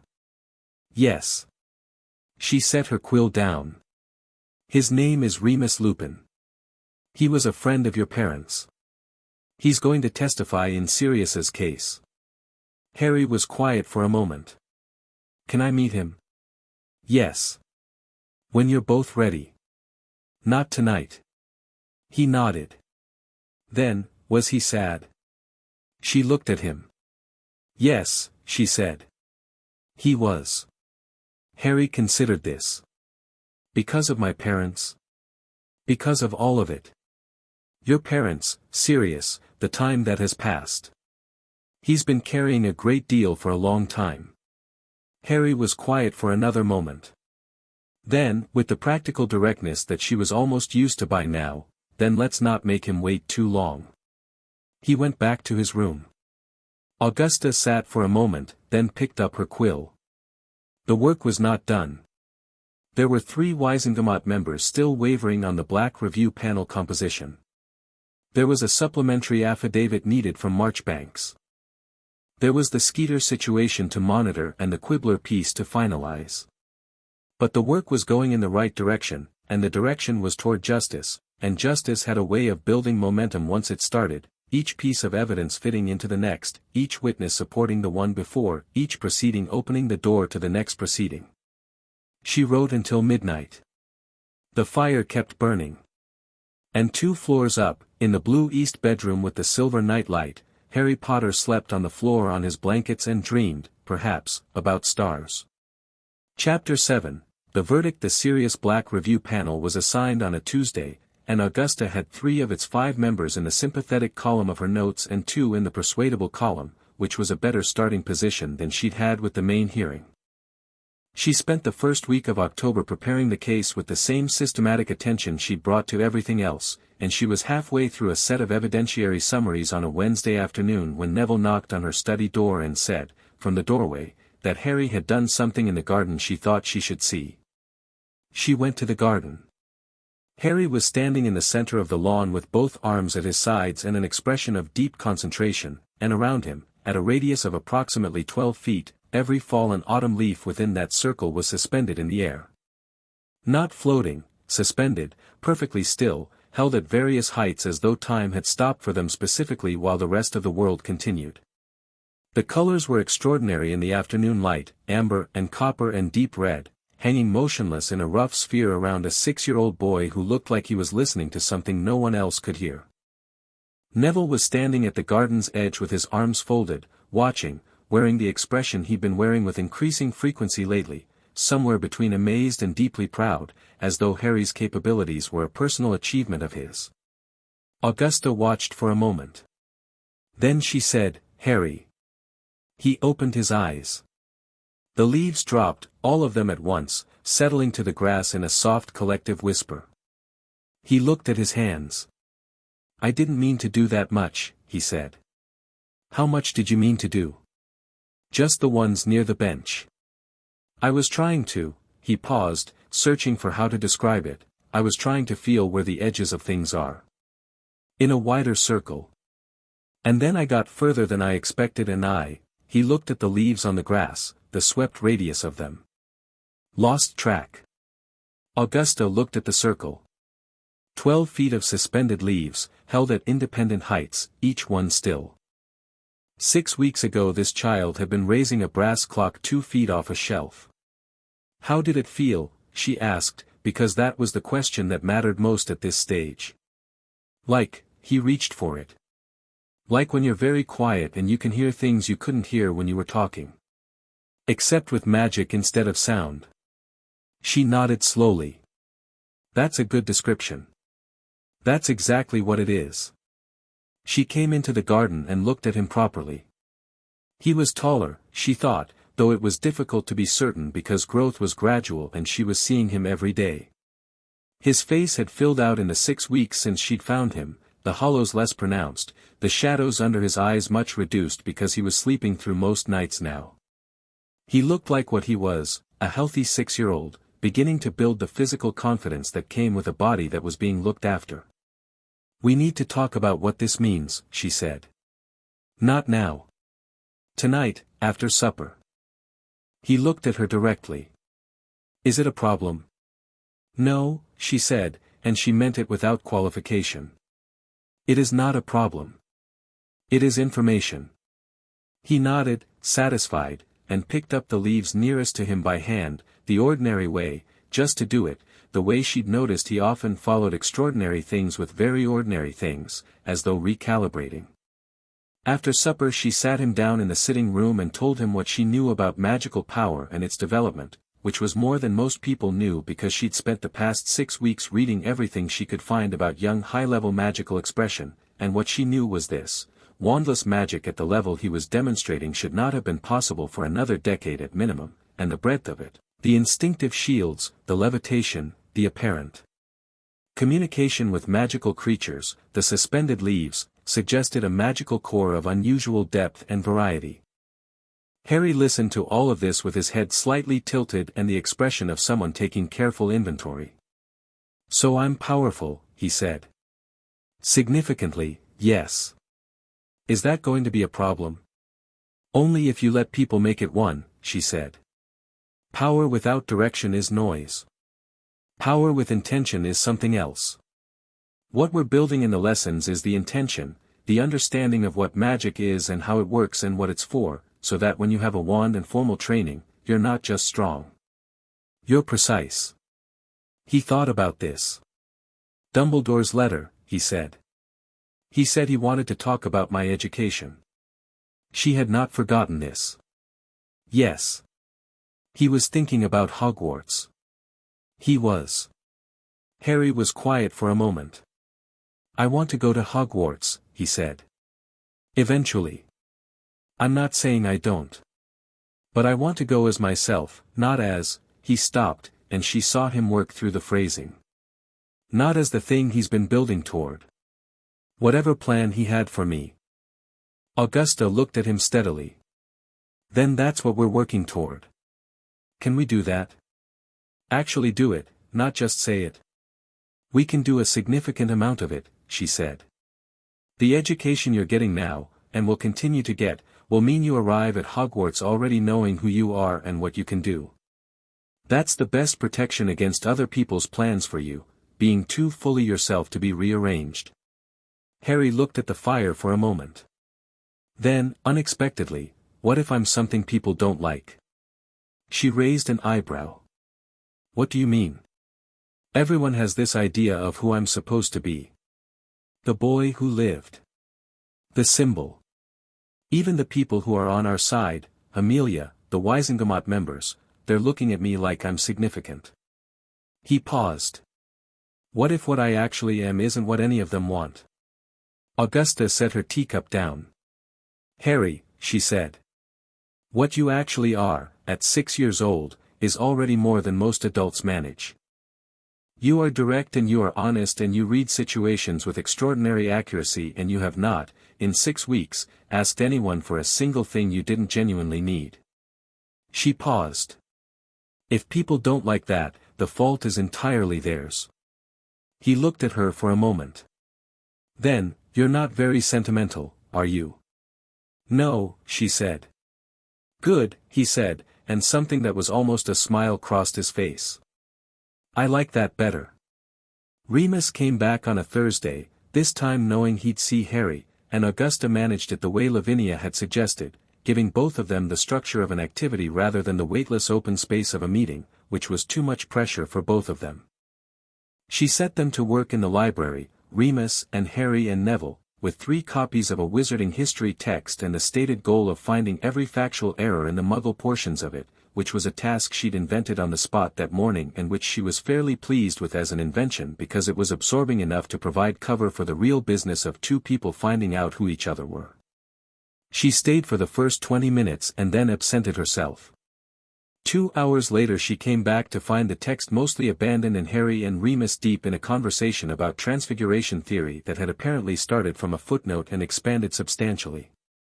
Neville was reading something else with his feet up on the library chair in the way she told him not to, but she let it go because the tableau in front of her was too significant to interrupt with furniture etiquette. Harry was leaning forward in his chair the way he leaned when something genuinely interested him rather than just engaged him intellectually. Remus was talking about the theory of animal transfiguration with the ease of someone who had taught it, which he had. He'd had a brief stint as a teacher before his condition became publicly known again and cost him the position, which was in his file and which she was adding to her private list of systemic failures to examine. There was something happening between them that was neither performative nor forced, two people discovering, with some surprise, that they had the same way of being interested in things. Harry glanced up when she came in. "Did you know," he said, without preamble, "that 3 of the chapters in this book are essentially just wrong? Not opinion wrong, fact wrong." "I did know," she said. "That was the exercise. Remus says my dad was brilliant at transfiguration." He said it with the careful casualness of someone who had brought it into the conversation sideways, testing the weight of it before committing to holding it. Remus glanced at her briefly. She gave him nothing, because this was his territory and she trusted him in it. "He was," Remus said, turning back to Harry. "He made it look easy, which was extremely annoying for those of us who found it difficult." "Was it actually easy for him?" "No. He worked very hard and just had the kind of face that didn't show effort." Remus paused. "You have the same face, actually." Harry blinked. "Do I?" "Very much so." A pause. "Your mother, on the other hand, wore every bit of her effort completely openly, which meant that when she succeeded at something you saw the whole journey, which was, honestly, more impressive." Harry absorbed this with the focused attention of someone constructing a picture from pieces, fitting each new detail into the emerging shape of two people he was learning from the outside in. "What was she like?" he asked. Just directly, the way he asked everything. Remus looked at the window for a moment. "She was the kindest person I knew who was also entirely unwilling to let you get away with anything," he said. "She would help you fix a problem and then make absolutely sure you understood how you'd created it, because she felt strongly that people should understand their own mistakes." He glanced at Harry. "She would have liked Augusta enormously." Augusta, from the doorway, said nothing. Harry glanced at her. Something in his expression did the small involuntary thing that meant a feeling had moved through it before he could decide whether to show it. Then he turned back to Remus. "What were the mistakes?" he asked. "My dad's." "Specifically?" Remus laughed. It was a real laugh, not the careful guarded version she'd been hearing from him, but something older and warmer that had probably been in storage for 5 years.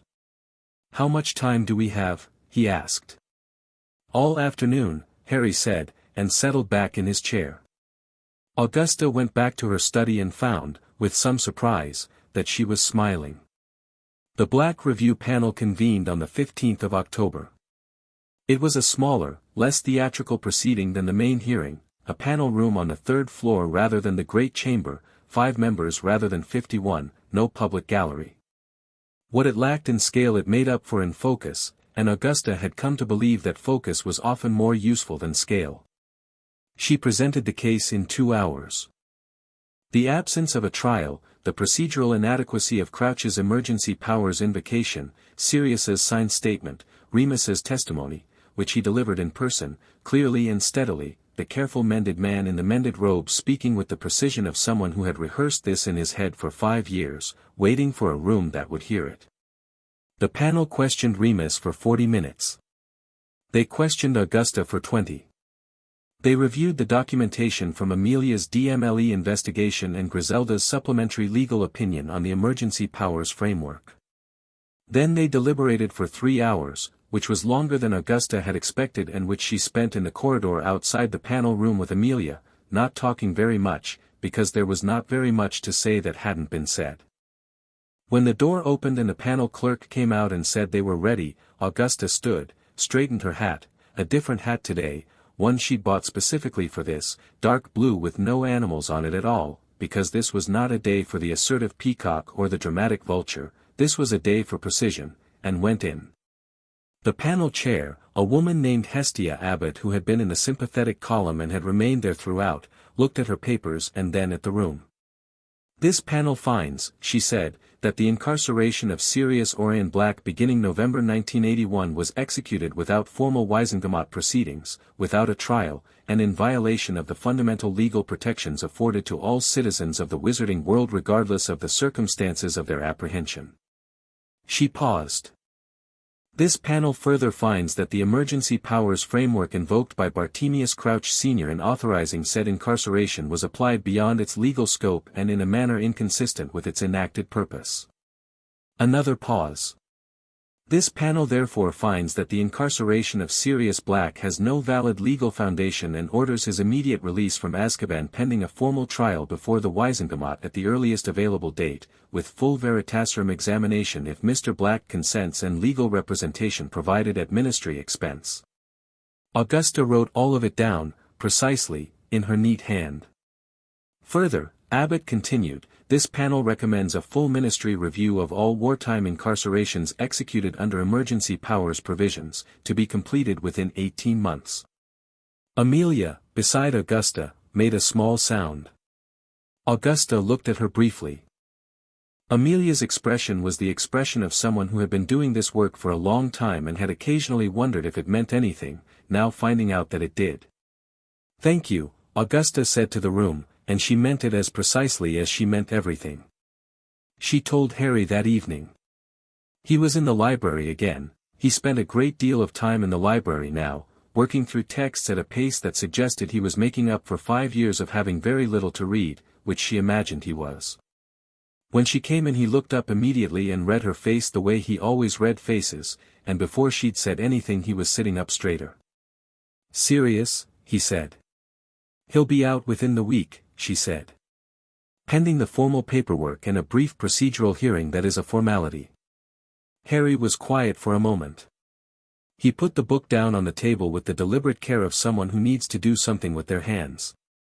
Then he said, "A week." "Yes." "He's been there 5 years, Harry said. "Yes." He looked at the table. "A week seems too short." "Getting out in a week after 5 years is not short," Augusta said. "It's late. But it's happening." He nodded slowly. Will he be all right? "After Azkaban. He'll need time," she said honestly. "It's not nothing, what Azkaban does to people. He'll be physically compromised and he'll need care and he'll probably be very difficult in ways that have nothing to do with his character and everything to do with what he's been through." She met Harry's eyes. "But he is still himself in there. I saw that when I visited." Harry was quiet for another moment. Then he said, "Can I come? When he gets out? Can I be there?" She had been thinking about this. "Yes," she said. "I think you should be." He nodded. Picked his book up again. Seemed to decide he was done with the conversation and then, as she was turning to go, "Augusta." She stopped. "Thank you," he said, in the same tone he'd said it to Healer Marchbanks on that first morning, not performative, not obligatory. Just true, directly delivered, the way he did everything. "You're welcome," she said, and meant it the same way. The formal full Wizengamot verdict on Sirius Black came 3 days before his scheduled release, because Bagnold, now restored to acting chief warlock pending the appointment of a permanent replacement, had scheduled the formal trial with unusual speed, possibly because everyone involved understood the moral weight of further delay. Sirius appeared in person. He had been brought from Azkaban under escort to a medical facility first, because the Azkaban warden had not been willing to present a prisoner in the visible state Sirius had been in, which Augusta thought was the warden covering the prison's liability rather than genuine concern but which had resulted in Sirius arriving in the courtroom somewhat less hollowed than he'd been in October. He was still thin. He was still carrying 5 years in his face and the way he moved.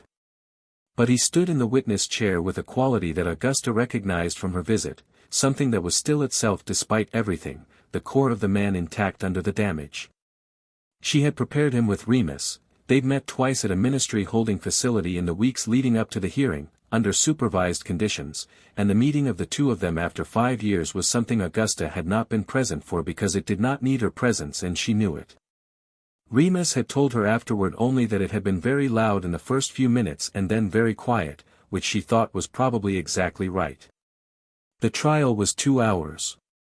The Veritaserum testimony took 30 minutes, Sirius steady under it, each answer confirming every word in his statement and Remus's testimony. The panel deliberated for 40 minutes. Not guilty. Unanimous. 31 members of the full Wizengamot who had been observing formally applauded, which was not procedurally standard but which Bagnald allowed with only a small frown, because some things transcended procedure.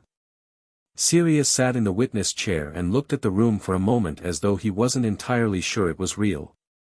Then he looked at the petitioner's table where Augusta was sitting, and she looked back at him, and he said across the chamber in a voice that was rough but perfectly clear, "Thank you." "Don't thank me yet," she said. "There's still paperwork." He blinked. Then he laughed, the same unpracticed, recently rediscovered laugh she'd heard in Azkaban, but less effortful now, more like the original thing. "Right," he said. "Of course there is." They brought him to the manor on a Thursday. Augusta had prepared Harry for it that morning, which consisted of telling him that Sirius was coming and asking if he was ready, and Harry had said yes with the same settled certainty he brought to things he'd made his mind up about, and that had been the extent of the preparation because she'd decided that overmanaging this would be worse than undermanaging it. She had also, less definitively, told Harry what Sirius had said in Azkaban, his father would have been so bloody proud, and Harry had nodded and said he remembered, and he had not asked what he was supposed to say to that, which she took as a sign that he had already decided. Remus brought Sirius in. They came in through the front door, Remus with his hand loosely on Sirius's elbow, not supporting him, just present, the way you stayed close to someone who was still finding the edges of a world they'd been absent from, and Sirius walked into the entrance hall of Longbottom Manor and looked at the vaulted ceiling and the moving portraits and the suit of armor and then, at the bottom of the stairs, at Harry. Harry stood at the bottom of the stairs in his school clothes, not his robes, just ordinary trousers and a jumper that actually fit him, and looked at Sirius, and Sirius looked at Harry. Sirius Black was 31 years old and looked like someone who had been somewhere very dark for a long time and had not yet fully recalibrated to light. Harry Potter was 6 years old and had eyes like lilies and hair like James's and the expression of someone who had made a decision and was implementing it. "Hi," Harry said. Sirius opened his mouth. Closed it. Tried again. "Hi," he managed. "You look like you need to sit down," Harry said, which was not what Augusta had expected him to say but which was almost certainly accurate. "Yeah," Sirius said. "Probably." Harry turned and walked toward the sitting room with the matter-of-fact ease of someone showing a guest where things were, and after a moment Sirius followed him, and Remus followed Sirius, and Augusta stood in the entrance hall and breathed and then followed all of them. She did not stay. She brought tea and food and then absented herself, which was becoming a practice she was developing for moments that did not need her in them, and she went to her study and sat down. Through the sitting room wall she could hear voices, not the words, just the rhythm of them, and after a little while she heard something that was unmistakably Sirius Black trying to describe something with his hands and making it too complicated and Neville saying something earnest and Harry's voice cutting through with a question that made both of them laugh. James Potter's laugh. She could hear it from here. She sat at her desk and did not work for approximately 10 minutes, which was unusual for her. She looked at the fire and thought about Lily Evans with the green eyes standing in her kitchen at the christening and laughing at something James said, and she thought about the years between that moment and this one and everything those years had cost. Then she picked up her quill, because the work was not done and the work was never done and she was not built for sitting with things when there were things to be done. But she let herself sit with it for 10 minutes. The last piece arrived in November. The Dursley matter had been moving through Muggle channels since September, quietly, engineered by Augusta with the careful invisibility required for cross-world legal action. She had no formal authority in Muggle law, this was not her domain, but she had found that a detailed, accurate account of what had been happening at No. 4, Privet Drive, in the hands of the right Muggle Social Services Authority, had a way of generating its own momentum without her needing to push it. She received a letter from a Muggle solicitor on the 8th of November informing her that Vernon and Petunia Dursley were under formal investigation, that their son Dudley had been placed temporarily with a paternal relative, and that number 4, Privet Drive was now subject to proceedings that would take some months to resolve but which were, the solicitor said with the careful language of his profession, unlikely to resolve favorably for the Dursleys. Augusta read this letter in her study. Then she folded it, put it in its folder, and allowed herself a moment, just a moment, of satisfaction that was not entirely about justice and was partly about the particular pleasure of watching a wrong thing face its reckoning. She was human. She had found a child eating from a bin. She was allowed some satisfaction. She went to tell Harry. He was in the garden with Sirius. This had become a daily event in the 2 weeks since Sirius's arrival, mornings, usually, the two of them outside regardless of weather, talking or not talking, Sirius teaching Harry things that Augusta was choosing to be only partly aware of, because some of what Sirius was teaching him had the character of things James Potter might have taught and which were not quite standard curriculum but which were, she had decided, probably valuable. Today they appeared to be having a competition of some kind involving a series of small stones arranged on the garden wall. She watched from the window for a moment, Sirius crouched down beside Harry, saying something, Harry listening with the tilt of his head that meant he was taking it in, and then went out. Sirius looked up when she came into the garden. He'd been at the manor for 2 weeks and the difference from Azkaban was visible in ways that accumulated. He was eating properly, the hollowness less severe, and his eyes when he looked at her had the specific quality of someone who was, with considerable effort and some difficulty, learning to trust that things that were good would stay good. "Dursleys," she said to Harry. He looked up from the stones. "What happened?" "They are under formal Muggle investigation. The process will take time, but they will not be returning to their previous situation." Harry looked at her steadily. "Dudley," he said. She had expected something about himself first. She hadn't expected this. "He's been placed with relatives temporarily." Harry nodded. Looked at the stones. "He wasn't kind to me," he said. "But he was 6. Whatever he is now, it came from them." He paused. "I hope whoever he's with is decent." Sirius was looking at Harry with an expression that was partly the wreckage of grief for James and Lily and partly something new and present that was entirely about Harry himself. "What do you want to do?" Augusta asked. "With that information." Harry looked up at her. "Nothing," he said, and it was not a nothing of resignation or helplessness but of completion, the particular nothing of someone who has watched a chapter close and does not need to do anything further with it because it is, at last, actually finished. "Nothing," he said again, with more certainty. "It's done." She looked at him, this boy who was going to be, she thought, an extraordinary person by the time the wizarding world properly got hold of him, and nodded. "Yes," she said. "It is." That evening the manor was full in a way it had not been in a long time.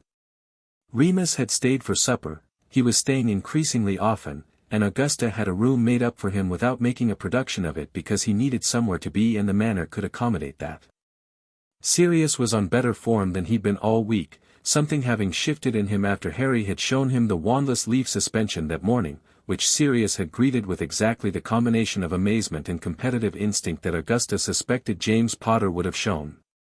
Harry and Neville were at one end of the table arguing about something to do with exploding snap rules that was clearly unresolvable and equally clearly not the actual point, and Sirius was making Remus explain for the 3rd time what the Wizengamot had said about his case and what it meant for the future, and Augusta sat at the head of her table and drank her tea and listened to her house sound like this. Like a house with people in it. Like a house that was being used for its proper purpose. She did not consider herself a sentimental woman. She poured more tea.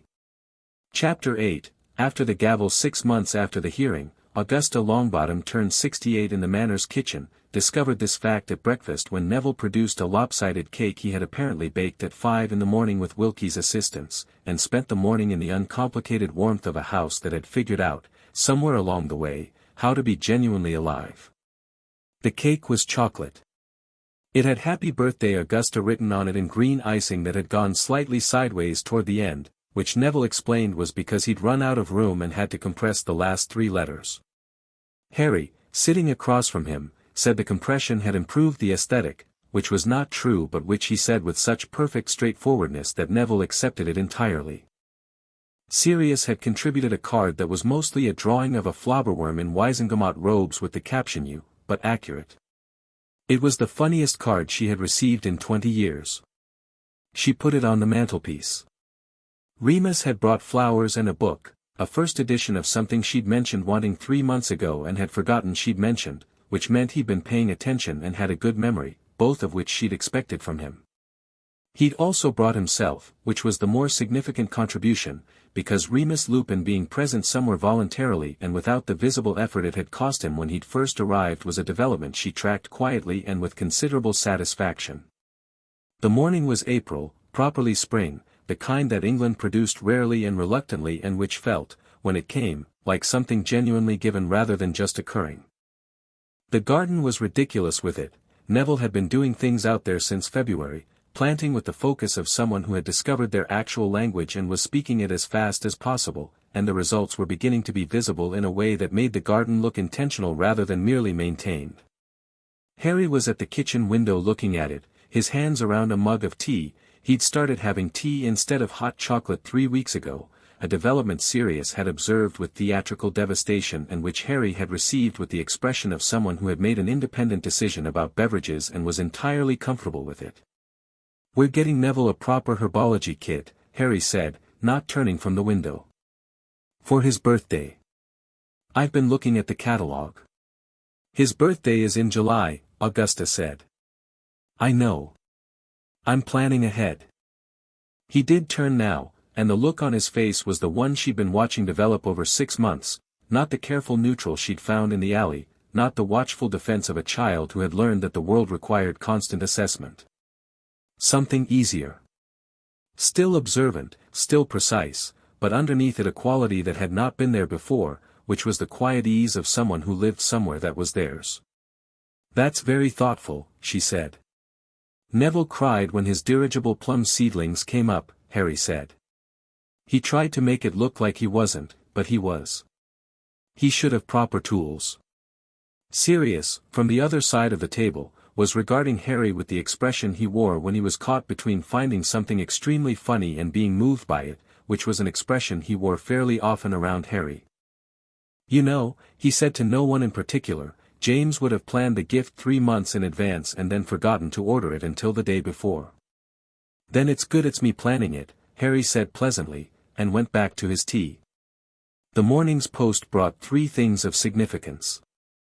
The first was a letter from the Wizengamot scheduling office confirming the appointment of a new permanent chief warlock.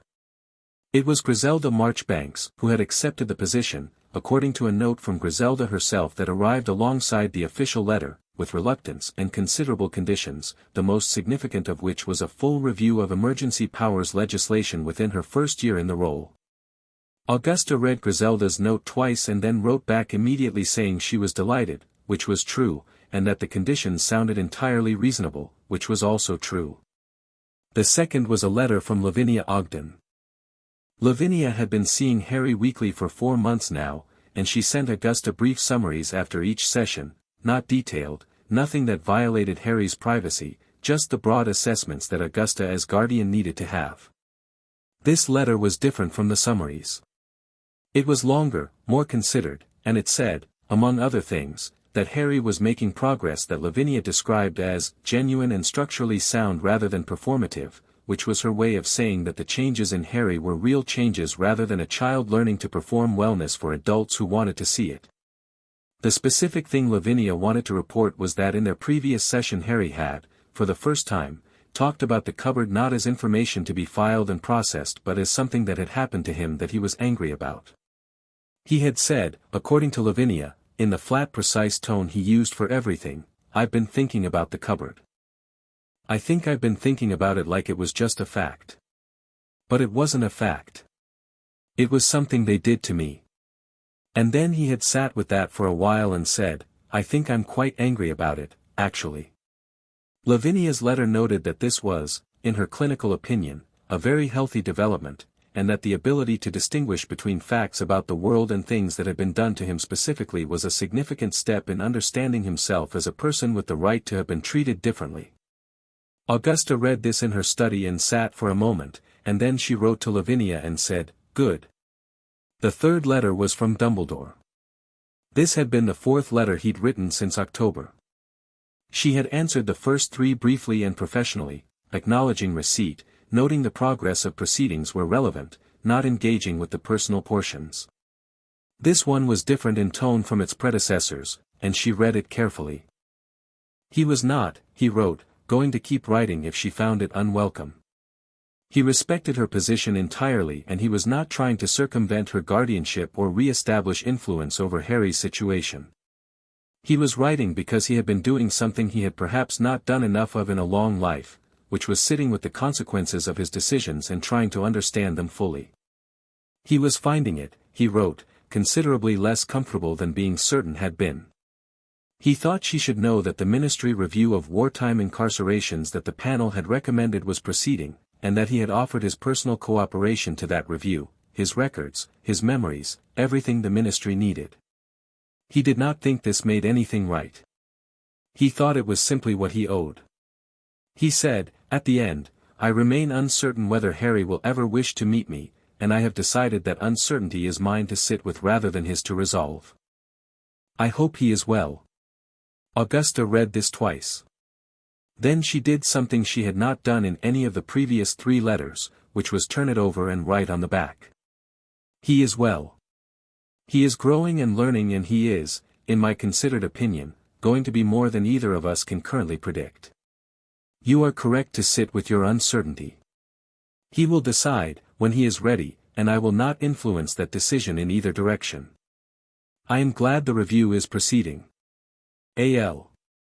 She sent it. Then she went back to the birthday morning. Lavinia came that afternoon, which was not her usual day, but she'd asked if she could stop by for a different reason than a session. She wanted to observe Harry in his home environment, which she did periodically and which Harry had been told about and had said he didn't mind, with the equanimity he brought to most things.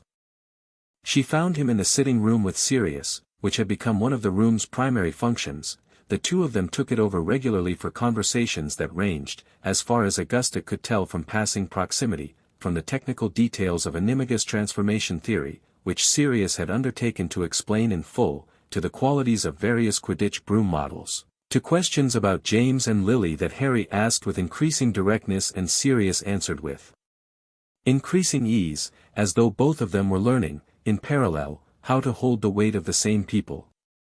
Today Sirius was showing Harry photographs.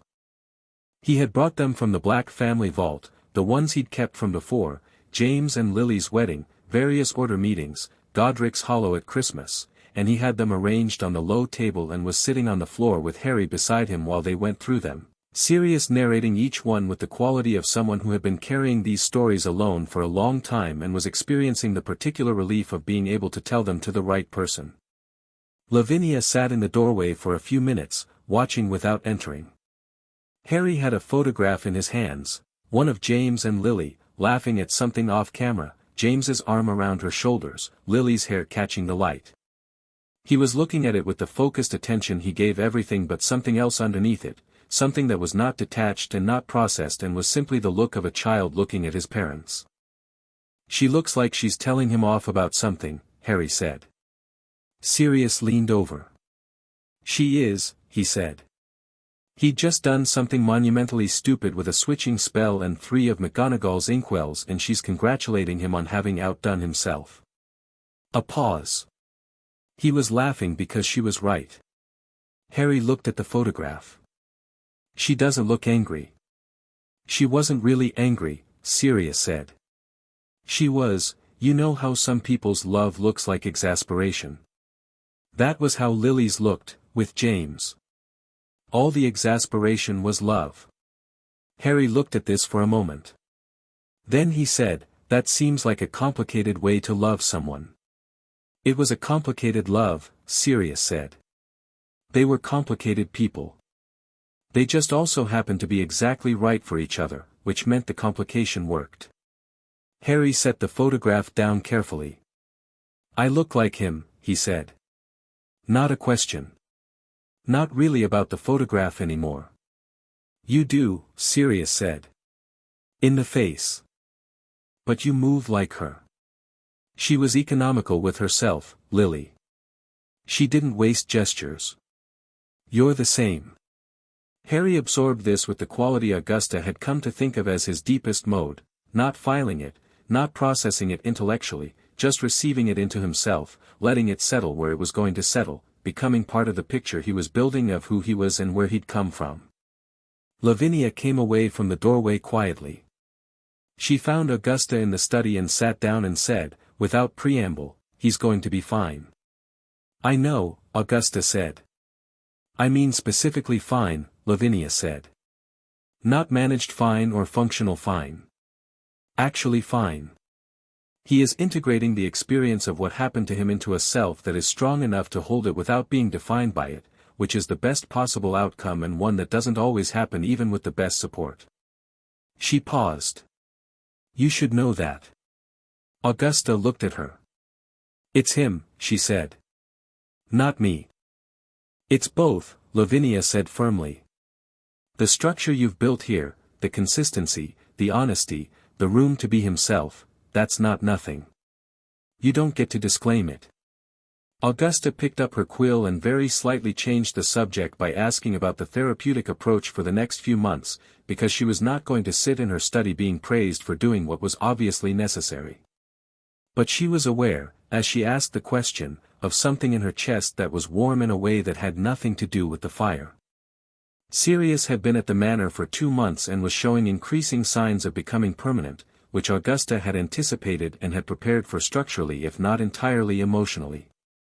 He was not, she had always known, an easy person.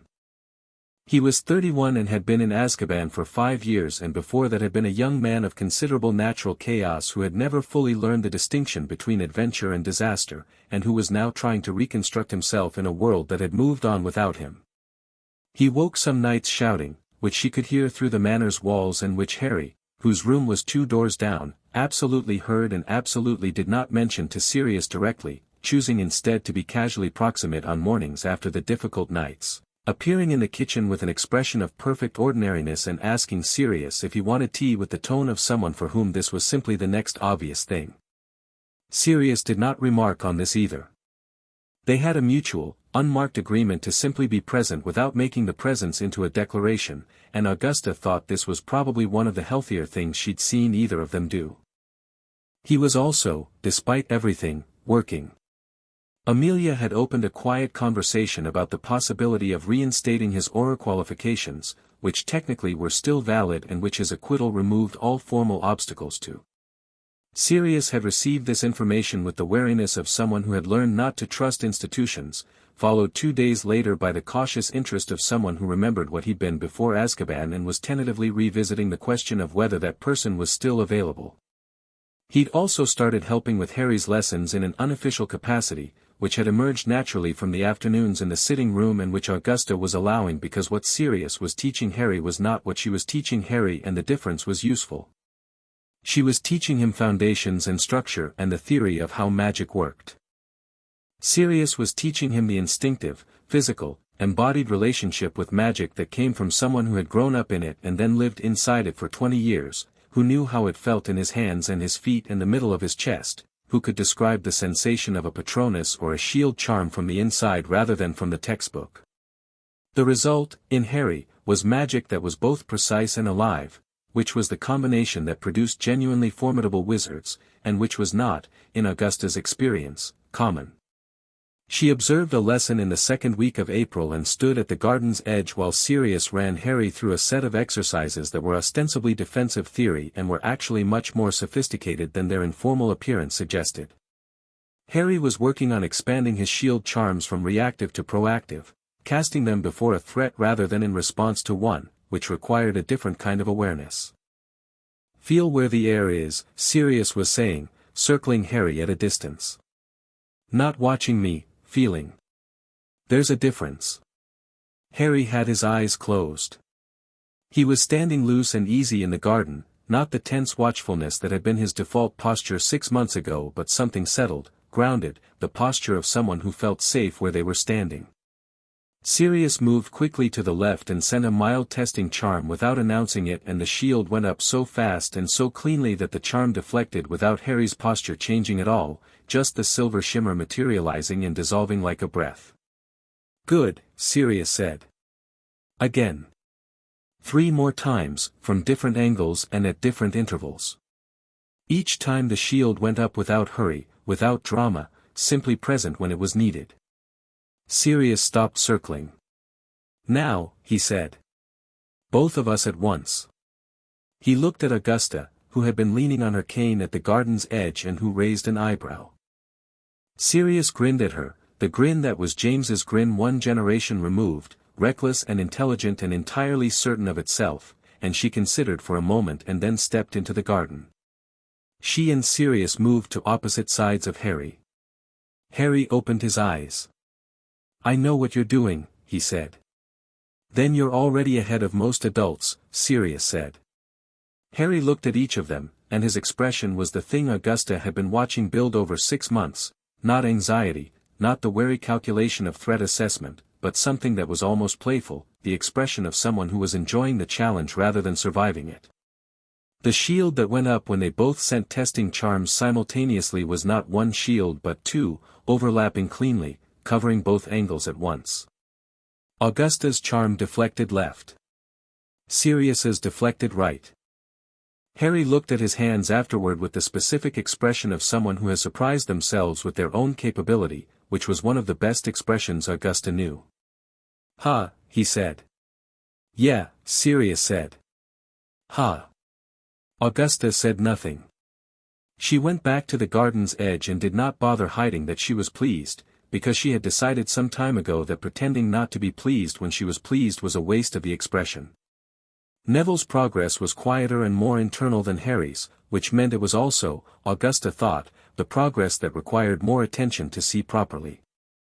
What was happening with Neville over these 6 months was not a transformation, he had not suddenly become a different child, but a consolidation. He had always had the qualities he needed. He had simply not been certain he was allowed to use them. What Harry's presence had given him was not inspiration exactly but something more like permission, the evidence, in daily embodied form, that being observant and direct and emotionally honest were not liabilities but assets, that someone could move through the world that way and have it work. The wandless magic was still harder for Neville than for Harry, which had not diminished but which Neville had stopped treating as a personal failing. He could hold a levitation for several minutes now with full control, and the herbology work in the garden had begun to show a different quality, not just growing things, but understanding them, the intuitive knowledge of what a plant needed and when, which was not a small magical gift. He had also, in March, asked to visit his parents. Augusta had taken him to St. Mungo's on a Tuesday, as she did periodically, and had prepared to manage the visit the way she always managed it, present, steady, ready to redirect if the weight of it became too much. But Neville had walked into the long-term ward with a quality she hadn't seen from him before, which was not braced acceptance but something more like intention. He had sat with Frank and Alice for 2 hours, talking to them about the garden and about Harry and about the things he was learning, filling the space the way you filled a space for someone you knew was listening even when the listening wasn't visible. On the way home he had said, quietly, to the window of the ministry car, "I think I've been going there to prove I could. I think I should start going because I want to." Augusta had looked at her grandson and seen, with the particular clarity of a woman who had watched him for 7 years, that something had settled in him that had been unsettled for a long time. "Yes," she'd said. "That seems right." She'd told Harry about it that evening, briefly, because Harry and Neville's friendship had reached the stage where the significant things in one of them were relevant to the other, and Harry had listened and then nodded and said, "He told me last week he wanted to be a healer. For magical creature injuries." A pause. "I think he'll be brilliant at it." He had said it with the simple certainty of someone who had paid close attention and reached a conclusion, and Augusta had thought, yes. He will. The night of Augusta's birthday ended on the manor roof. It was Harry who had found the roof in October, on a night when he hadn't been able to sleep and had gone exploring with the quiet self-sufficiency that characterized everything he did independently. He'd found the attic window and the safe flat section by the chimney stack, the same one Neville had discovered at 5, and had started going up there on clear nights, which Augusta had discovered not through surveillance but through the simple fact that she sometimes went up there herself and had found him there twice before they'd acknowledged the shared practice. Tonight they were all there. It was a warm April evening and the sky was doing the thing English skies occasionally condescended to do, which was being genuinely clear, and the stars above the manor were visible in the way that made you feel the size of things rather than the smallness of them. Sirius was sitting with his back against the chimney stack and Harry beside him, and Neville was lying flat on the tiles looking straight up with the comfortable patience of someone who could spend a very long time doing this. Remus was next to Neville with his arms behind his head, talking quietly about something, constellation names, Augusta thought, the old ones, the ones the Black family had used for generations and which Sirius had grown up with and apparently had complicated feelings about and was apparently working through those feelings by teaching them to Harry, who was filing them under family history with the careful thoroughness he brought to everything. Augusta sat near the chimney and looked at the sky and listened to her house below her and the people on the roof around her. That one, Harry was saying, pointing at a cluster of stars in the south. What's that one? Corvus, Remus said. The crow. And that? Hydra. The water serpent. It doesn't look like a serpent. No, Remus agreed. Most of them don't look like what they're supposed to be. The naming was more about the stories than the shapes. Sirius is a star, Harry said. The brightest star in the sky, Sirius said, from the chimney stack, with a tone that managed to be self-deprecating and insufferable simultaneously. You're named after it. Yes. As were various other Black family members, traditionally. Regulus. Bellatrix. Andromeda. He paused. It was very on the nose as a family, the Blacks. Harry was quiet for a moment. But you left. The family. Yes. So the name doesn't mean the same thing anymore. Sirius was quiet for a second. No, he said. I suppose it doesn't. It means something else now. The brightest star, Harry said, not as flattery but as fact, the way he stated things he decided were true. That seems all right. Sirius didn't say anything. In the dark Augusta could not see his expression but she could see, by the change in his posture, that the words had done something. Neville said, from his position flat on the tiles, when I'm at Hogwarts I'm going to know all of them. Every constellation. I'm going to take astronomy properly. You should take everything properly, Harry said. And then come back and tell me how it is. You'll be there, Neville said. In 5 years. 4.5. Fine, 4.5. You'll see it for yourself. Harry was quiet for a moment. I know. But I want to hear it from you anyway. You notice different things than I do. Neville turned his head from the sky to look at Harry. What do I notice?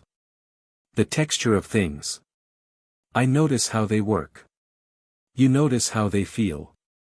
He said it with the same matter-of-fact directness he brought to observations about everything, no particular weight, just accurate. We need both. Neville looked at him for a moment.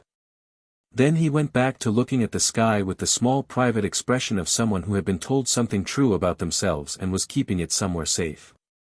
Remus was quiet. He'd gone quiet in the way he went quiet sometimes, not absent, just deep in something, some internal accounting he ran periodically. Augusta had learned to recognize it and not to push at it because it resolved itself when it resolved itself and pushing only made it take longer. Then he said, to the sky, James used to come up on the roof at Hogwarts. Especially for astronomy. He said the classroom view was wrong, you needed to be outside the walls to feel the actual scale of it. Did my mum come up too? Harry asked. Sometimes. Not for the same reason. She'd come up to get him back inside when he was supposed to be in bed. A pause. She usually stayed anyway. Because of the scale? Neville asked. Because the view was genuinely remarkable, Remus said. And because she was sensible enough not to pretend something wasn't beautiful just because she'd come up for practical reasons. Harry was quiet, looking at the sky. The stars were doing their slow wheel, indifferent and vast, and below them the manor breathed its old stone breath in the spring night, and on the roof 6 people were doing the thing that people sometimes did when everything had been terrible for a long time and was now better. They were simply sitting in the betterness, not talking about it, not marking it ceremonially, just being inside it. Augusta looked at the stars and thought about threads. She had followed them all the way to their ends, or close enough. The placement, the welfare violations, the wartime incarcerations, the procedural failures, all pulled out into the light and examined and named and either corrected or in the process of correction. The Wizengamot had its new chief warlock and its review mandate. The DMLE had its wartime incarceration audit. Harry had his guardianship and his home and his lessons, and Sirius had his freedom, and Remus had, not what he'd lost, because you couldn't give that back, but something present and real to replace the long absence of it. The world was not fixed. It was not close to fixed. There were things she had not touched and could not touch, the legacy of the war still running through wizarding society like an old fracture, the pure-blood politics still circling, Lucius Malfoy still watching from his careful distance with his careful smile. Voldemort still existing in whatever diminished, unresolved form he persisted in, the question of what that meant for Harry's future still waiting in the years ahead. None of that was solved. But what she had set out to do was done. She had found a child eating from a bin, and she had made the wizarding world look at what it had done and say, formally, in 51 votes from plum-robed members of the oldest magical legislature in Britain, that it had been wrong. She had done what she came to do. Augusta, Harry said, without looking away from the sky. What are we doing tomorrow? She considered. Tomorrow was Saturday. No formal lessons. Remus had mentioned wanting to take Harry and Neville to Diagon Alley to look at the new term's Flourish and Blot's arrivals.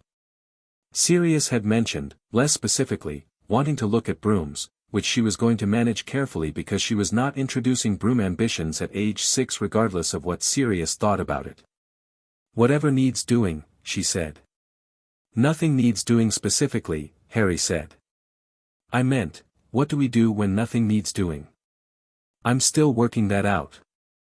She looked at him.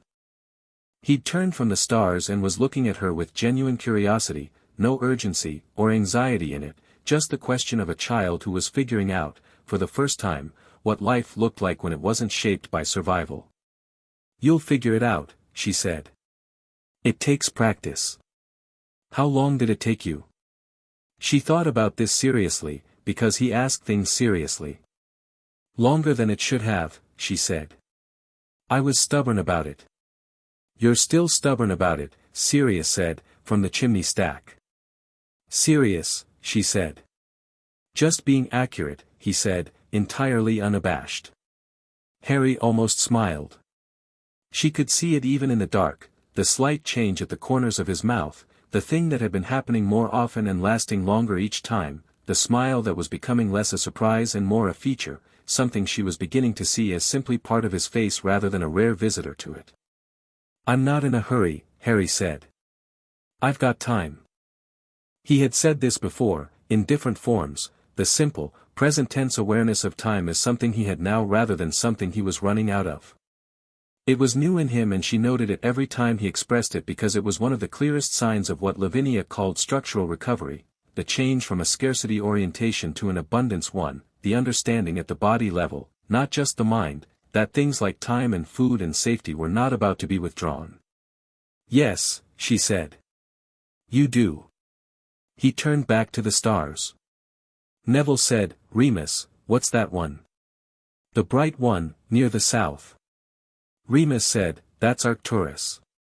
In Boötes. The 4th brightest star in the sky. What does Boötes mean?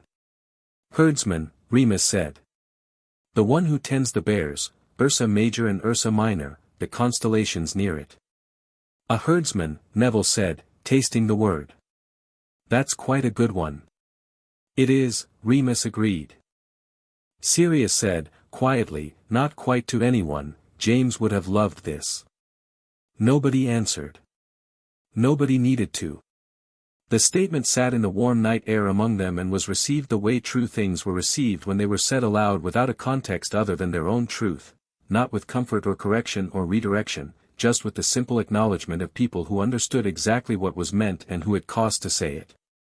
After a while Neville fell asleep on the tiles, which was very Neville, and Remus put his jacket over him without waking him, which was very Remus, and Sirius leaned his head back against the chimney stack and looked at the sky with the expression of a man who was still learning, incrementally, day by day, that looking at something beautiful was something he was allowed to do. Harry stayed awake. He stayed awake the way he sometimes did on the roof, still, quiet, looking at the stars with the focused attention of someone who found them genuinely interesting rather than merely comforting, though they were both. He had been asking Remus about astronomy for 3 weeks and had already read 2 books on it and had questions that Remus said were better than the questions he'd been asked by 6th-year students. Augusta looked at him and thought about the portrait, Archibald in the green coat, what he'd said. People will always be seeing one of them when they look at you. You need to make sure they eventually see you. She did not think that was a risk anymore. She thought that anyone who spent more than 5 minutes with Harry Potter was going to see Harry Potter and no one else, because Harry Potter had the rare and not entirely comfortable quality of complete presence. He did not recede into backgrounds or narratives or other people's expectations. He occupied the space he was in with a total, unself-conscious thoroughness that meant the space reorganized itself around him rather than the other way around. He was going to arrive at Hogwarts in 4.5 years as someone who knew exactly who he was and what he could do and was not afraid of anything that Hogwarts or its inhabitants or the wider wizarding world was going to bring. She found herself looking forward to it with a kind of anticipatory satisfaction that had nothing to do with the political outcomes and everything to do with the simple human pleasure of watching someone extraordinary become themselves. "Augusta," Harry said, one more time. A pause. He seemed to be working out how to say something. "Thank you," he said finally. "For the bin." She looked at him. He was looking at the stars, not at her, which she suspected was deliberate, giving her the option of receiving it quietly without having to respond to his face. "You don't need to thank me for that," she said. "I know I don't need to," he said. "I want to." She looked at the stars for a moment. They were doing their magnificent indifferent thing, 100 billion points of ancient light over a Surrey-adjacent English manor house, over a birthday and a recovered man and a sleeping boy and a woman who had not planned to become anyone's grandmother this year and who found, sitting on a roof in April, that she was not sorry. "You're welcome," she said. Harry nodded once, satisfied, complete, and went back to the stars. Below them the manor breathed. Above them the sky did what it always did, indifferent and vast and entirely beautiful, and the people on the roof stayed there a long time, in the warm spring dark, not hurrying toward anything at all.